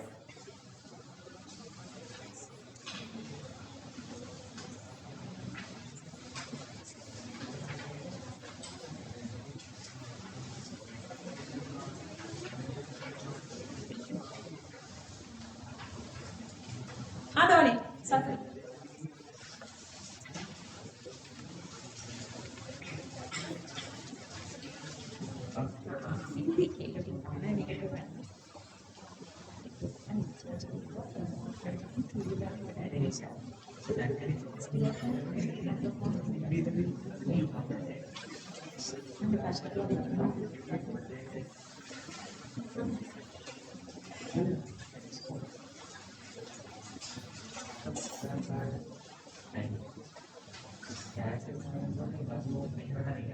Submit.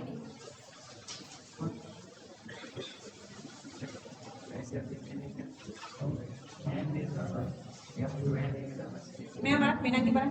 ප්‍රශ්න අහන්න. තේරුණාද කියලා අහන්න. හිතන්න උගන්නන්න. දෙන්නට උගන්නන්න හිතන්න. ආවද? අයියා එක දිනද ඔලුයි. හදාගෙන යනවා දෙ බලන්න හටි කිව්වා.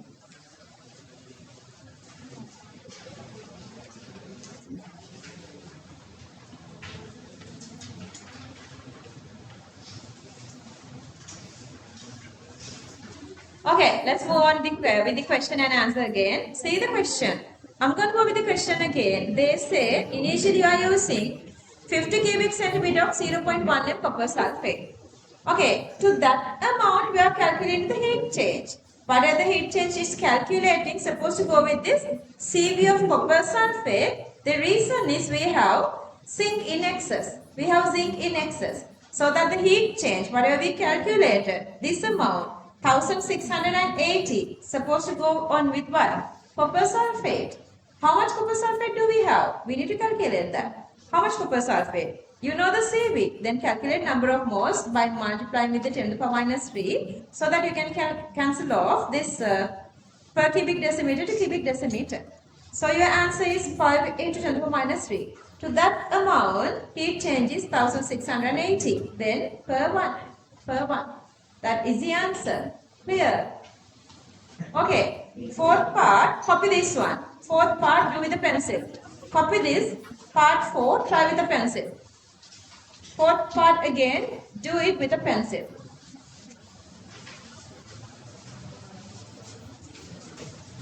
Copy this fourth part with a pencil. So, using the zinc and copper sulfate, you are making zinc sulfate with the stoichiometric equation. Then how many moles of zinc sulfate is producing? Then go with that. Stoichiometry.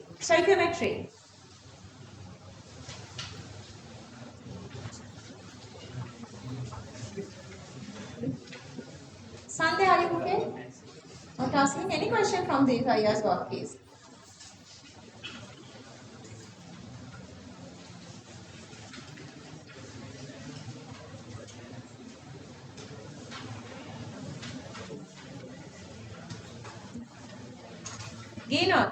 Gino, check them around, other side. Go other side. Jeniru. Gino, are back කට්ටිය බලන්න මට.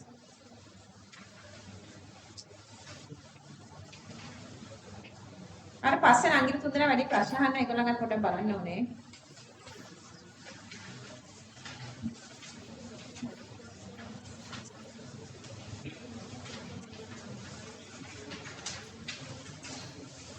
Got it?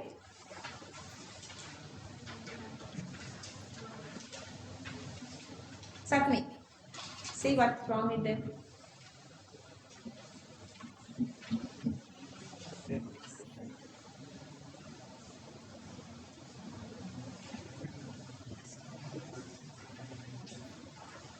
Got the answer? Yeah. There are winners. Got it? Who has got the answer?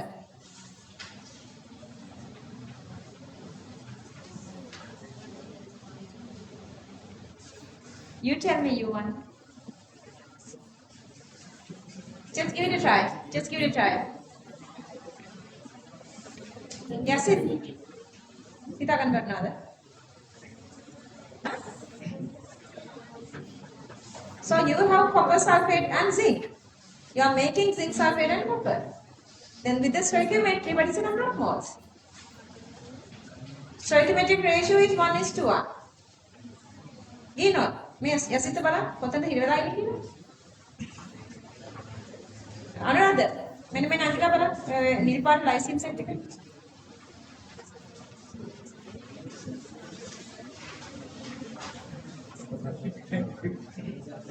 Mama support කරන්නේ. So Dami got the answer. You can get support from her as well. Rahani got the answer. Gino, මෙයාට හිතෙන්නේ නැත්තේ? No hittene reason මොකද?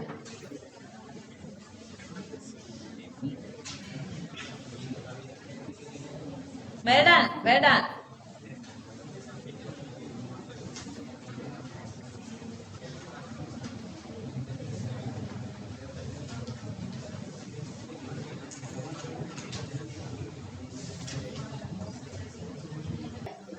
Answer is Arakamai. Why? What is the reason? Don't write, just look at here. You know, now move a bit. Okay. 1 copper sulfate give 1 zinc sulfate. How much copper sulfate do we have? 5 into 10 to the power minus 3. With the stoichiometry, how much zinc sulfate? Same 5 into 10 to the power minus 3. How much energy? 1680. Divided by the number of moles. Per mole energy. Same answer. Seriously. Unit 3. Unit 3. Hang in. Let's write this. Part 4. To find out heat change per 1 mole of zinc sulfate. To find out heat change per 1 mole of zinc sulfate, comma, stoichiometric ratio between copper sulfate and zinc sulfate needed. Stoichiometric ratio between copper sulfate and zinc sulfate needed. Copper sulfate and zinc sulfate needed.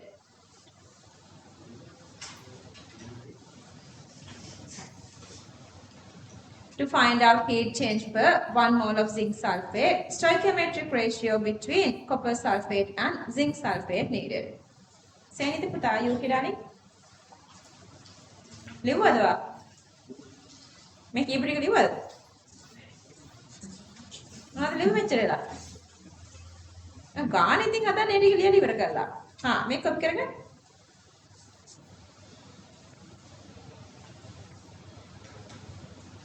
ඔය ඉඩ තියලා ලියගන්න. ඉඩ තියන්න equation මේ sentences වලට. 3 lines තියලා ලියන්න. 3 lines තියලා ලියන්න. මම ආයෙ පෙන්නන්නම්. I show it again.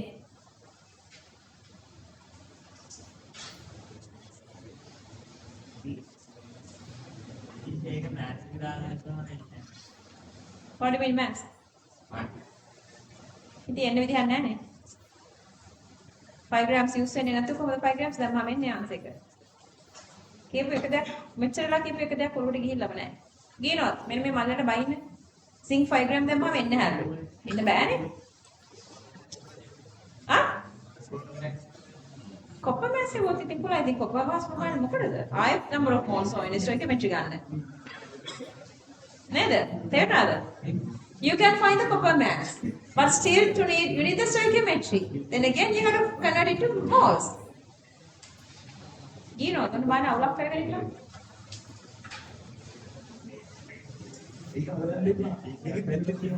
Could you sort it out?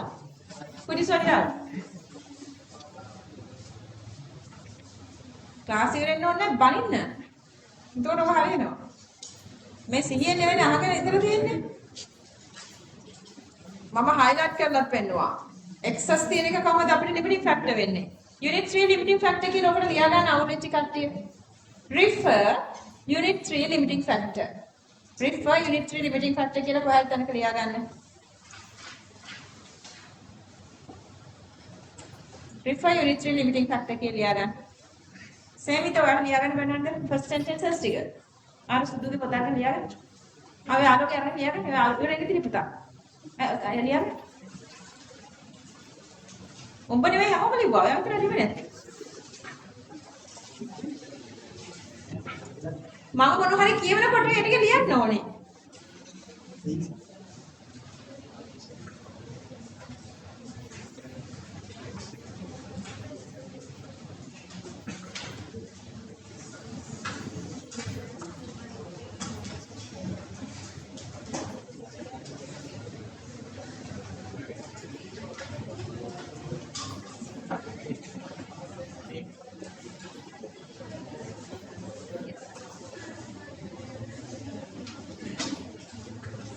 Therefore, heat change per 1 mole of zinc sulfate equals 336 kilojoules per mole.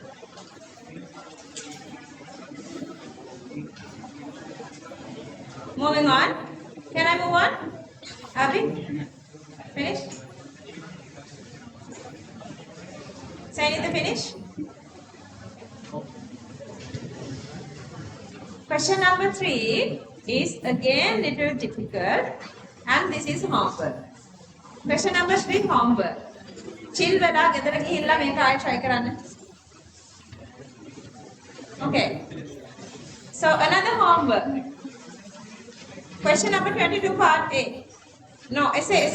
Just write there. Just write there. You can do this somewhere. If you have enough space, use that full page to do both. Okay, question number 22 part A. 22 part A, homework. 22 part A. Yeah, that's all.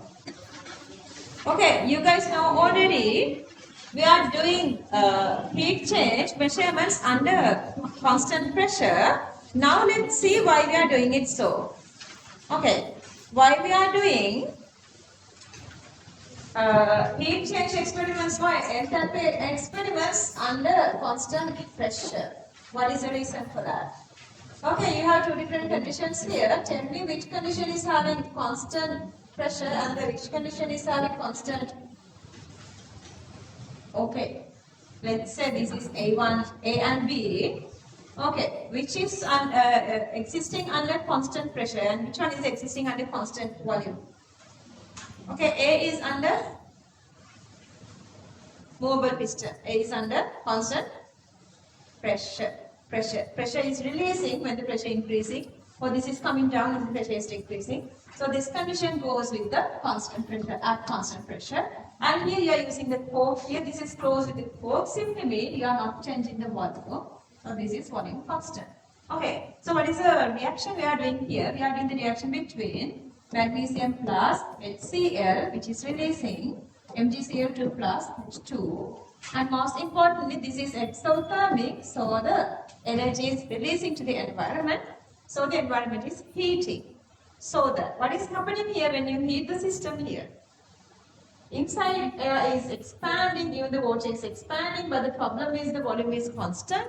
So whatever the released heat is making, what? Making more pressure inside, because the PV is supposed to be constant, but the volume is constant, means pressure is increasing. Here is pressure not increasing. What is the meaning of pressure? Pressure is collisions per unit area. Collisions per unit area. Let's say here. Okay, here collisions per unit area. This is colliding. Okay, all the collisions are coming onto the. This is the thermometer bulb, plus everywhere, like everywhere collisions are there. Here again the same collisions. But here, what can you say about the number of collisions? Number of collisions on the bulb of the thermometer is higher here because the pressure is higher. Collision makes what? Collision makes heat. So that this is giving fake higher temperature increasement. Clear that? But this is comparing to that, it's less. That's why we are going with the constant pressure condition rather with constant volume condition. Are you guys understanding that? Here pressure is too high and the collisions are greater, so that the number of collisions on the thermometer bulb is increasing. That makes more temperature, so that we are not going with the constant volume condition, so that we are going with the constant pressure condition. Clear everybody? Okay. So the last couple of questions you guys did, those are like very easy questions because you were, I guess, still not having this exact knowledge of playing with number of moles. We are playing with number of moles related to only with the stoichiometry. That's why you need to go with number of moles and the stoichiometry and these equations. Are you guys understanding this one? Anybody raise your hand?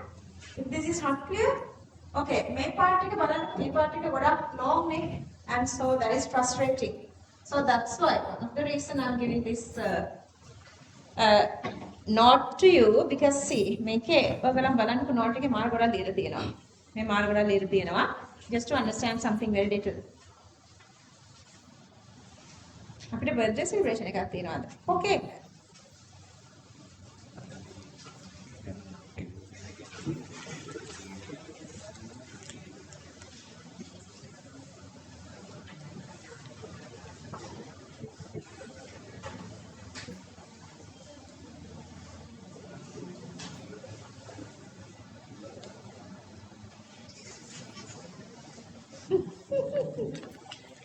මේ ඉච්ඡට නම් ගැන හිතන්න එපා. මගේ අතින් පොඩ නම් mistake වෙනවා ඉතින්. ඒ වුණාට මම ආලා එහෙම හරි මතක තියාගෙන ඉන්නේ සතුටු වෙන්න වෙන ක්ලාසස් වල ළමයි ගොඩක් ඉන්නකොට ඒගොල්ලෝ නමක් කියන්නේම නැහැ නේද?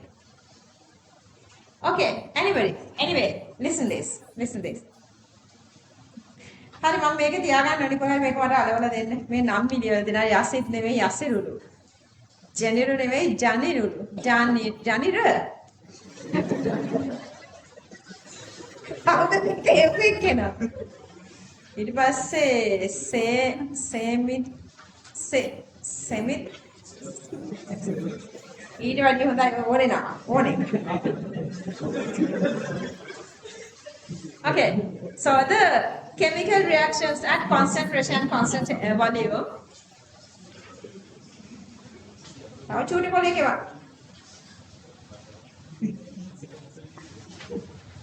Explain page 10. Page 10 කියන්නේ මොකද්ද දැන් කරපු එකද? මොකද?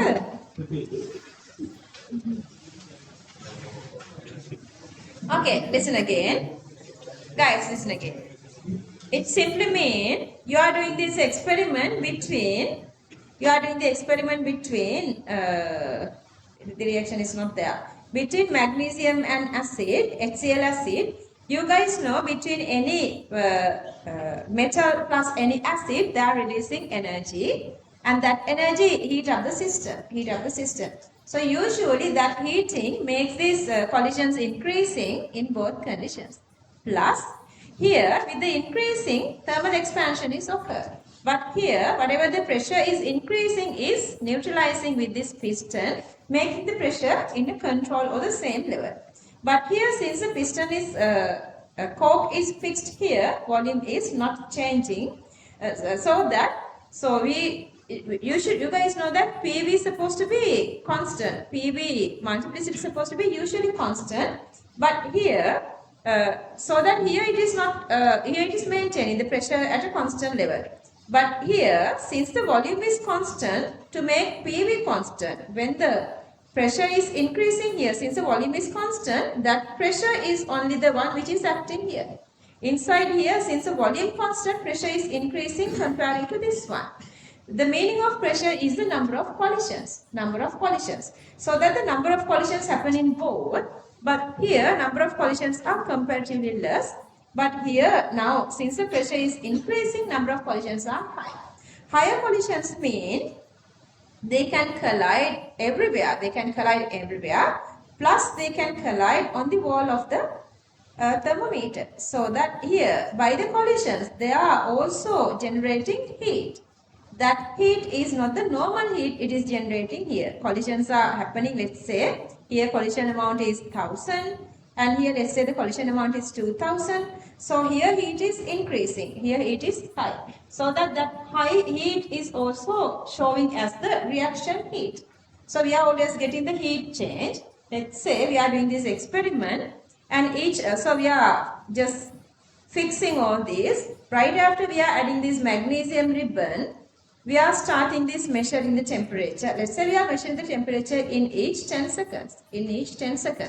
Okay, let's say both are increasing temperature, but here increasement is less comparing to here increasement. So this is giving fake higher value. To avoid that, we are not using constant volume condition, we are using constant pressure conditions. Okay, raise your hand now if you have any issues. Anybody?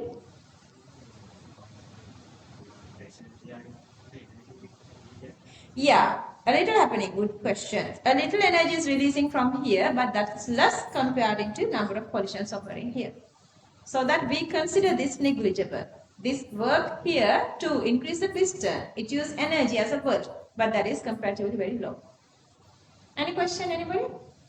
Okay. So, let me read this for you. In a lab, a chemical reaction can be done under two different states at constant volume and at constant pressure. Okay, so these are the conditions, and heat change Q1 is for constant pressure, Q2 is for constant volume. Okay, this is the experimental part. Just focus carefully. Measure the initial temperature of the HCl solution, that is in the room temperature. So once the magnesium ribbon is added, note down the temperature of the mixture for each 10 seconds intervals. Considering maximum temperature increasement, the temperature difference due to the reaction can be calculated. Initial minus final is the room temperature. Then, assume the solution is diluted, because remember we did some assumptions. Assuming the solution is diluted, heat change of the reaction can be calculated by applying Q equals mc delta T. Whenever you are calculating that, you would always observe that the heat change at constant pressure is less comparing to heat change at constant volume. This is always less. Q1 is always less. Okay. Let me read this all, then we're going to go together. At constant volume, here the expression is here. Focus well. Since volume remains unchanged, the heat released during an exothermic reaction is absorbed by all the particles of the system. This causes an increase in their kinetic energy and hence increase collisions between gas molecules and the wall of the container, causing pressure to increase. Same process happens, wall of the container is normally the pressure, but same process happens with the wall of the thermometer, causing the temperature to record not only due to the heat released by the reaction. We need to measure the heat released by the reaction, but not only that, but also the temperature rise due to what? Collision of the gas molecules on the bulb of the thermometer, causing force high value of temperature. Force high value of temperature difference. To obtain correct temperature reading, constant pressure method is used by using a movable piston to maintain the pressure within the container constant. Therefore, this prevents false high temperature reading. Okay, see. At constant pressure, heat energy is also used to raise the piston upwards, KDC. But here, heat loss is comparatively low. And again they say, low heat systems are easy to work in laboratory level.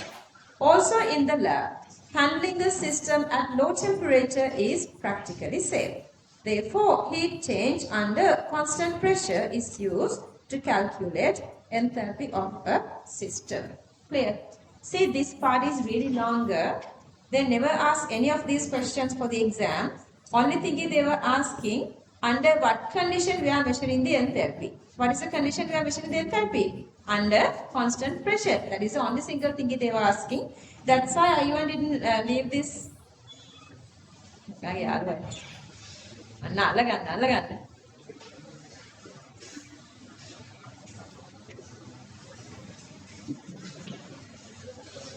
එතකොට මෙතන no I know who sent this. එතකොට මෙතන අර heat එක වැඩි වෙද්දී collisions වැඩි වෙලා ඒක bulb එකට දැන්ලා temperature එක rise වෙනවා fake increasement එකක්. හරි. දැන් අපි මේක එකට කියවලා part එකෙන් part එක කියවලා අපි note එකේ අඩපාඩු තියෙන චුට්ටක් fill කරගමු. fill කරන්න තියෙන චුට්ටයි. or otherwise what you guys can do is මගේ handwriting මෙතන හොඳයි මේ ඊළඟ page එකේ කැතයිනේ. ඔයගොල්ලන් යන්න ඔයගොල්ලන්ගේ note එකත් එක්ක. Just go with your note. Go with your note. Topic. Okay, let's read together. Reading together. Topic. Chemical reactions at constant pressure and constant volume. In a lab, a chemical reaction can be done under two different states. Number 1, at constant volume. Number 2, at constant pressure. Is there anything that you want to fill here? Name it. Okay, at constant volume. Number 2, at constant pressure.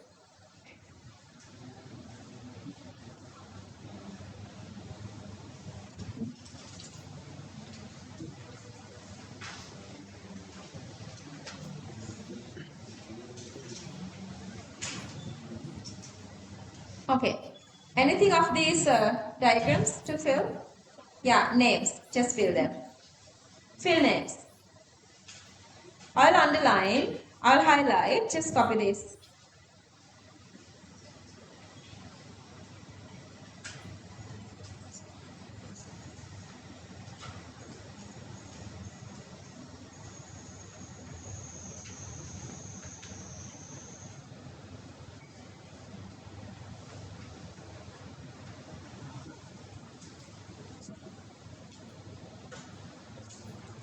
Eight, 9, 10, 11, 12.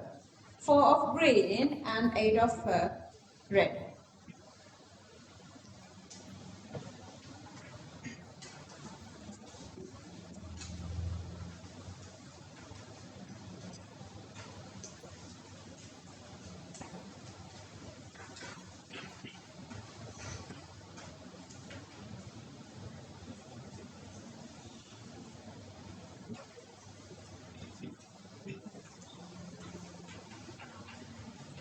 Okay, movable piston, thermometer, movable piston, thermometer, cork, thermometer, 5 grams of magnesium, 5 grams of magnesium, 100 cubic centimeter of 1 mHCl, 100 cubic centimeter of 1 mHCl, Q1, Q2, heat change, heat change.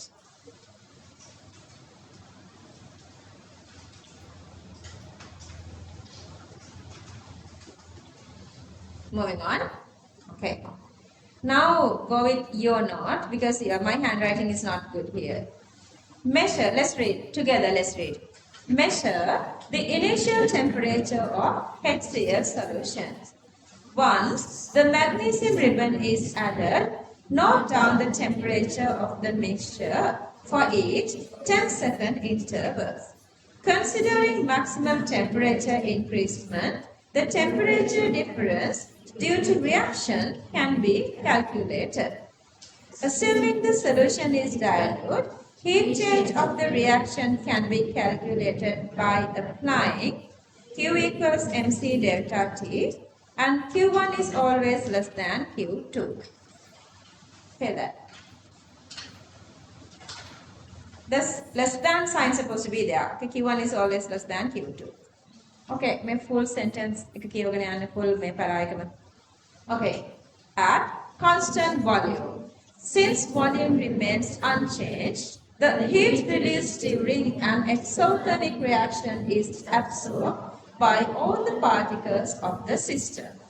This causes an increase in their kinetic energy and hence increased collisions between gas molecules at the wall of the container, causing pressure to increase. I want all the voices. Same process happens with the wall of the thermometer, causing the temperature to record not only due to the heat released by the reaction, but also the temperature rise due to the collisions of gas molecules on the bulb of the thermometer, causing false high value of temperature difference. To obtain correct temperature reading, constant pressure method is used by using a movable piston to maintain the pressure within the container constant. Therefore, this prevents false high temperature reading. At constant pressure, heat energy is also used to raise the piston upwards, but here heat loss is comparatively low. Also, in the lab, handling the systems at low temperature is practically safe. Therefore, heat change under constant pressure is used to calculate enthalpy of a system. Any question? Anybody from this part?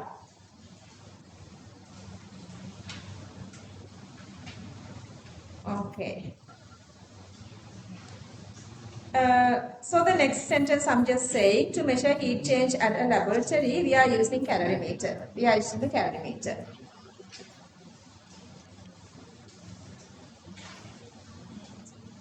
Okay. To measure heat change of a reaction, calorimeter is used to avoid heat loss. Is there anything to fill? Okay, now you guys know what is the enthalpy. Enthalpy is heat change at constant pressure.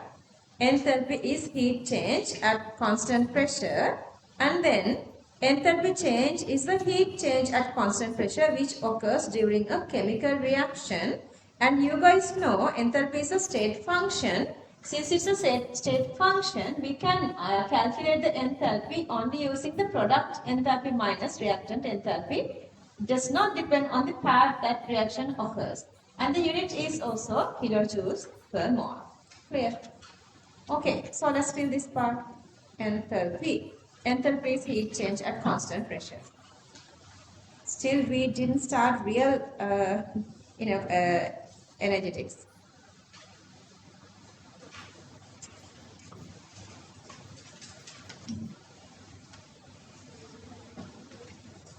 And copy this. QP, heat change at constant pressure. Heat change at constant pressure. Heat change at constant pressure.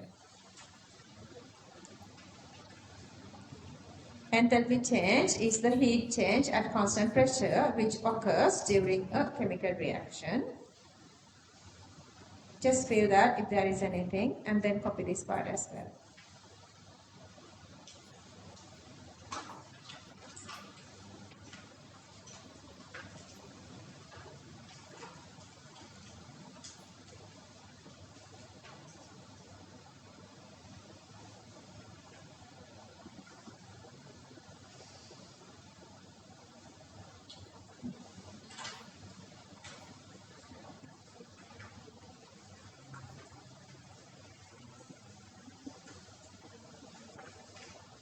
You guys know already enthalpy is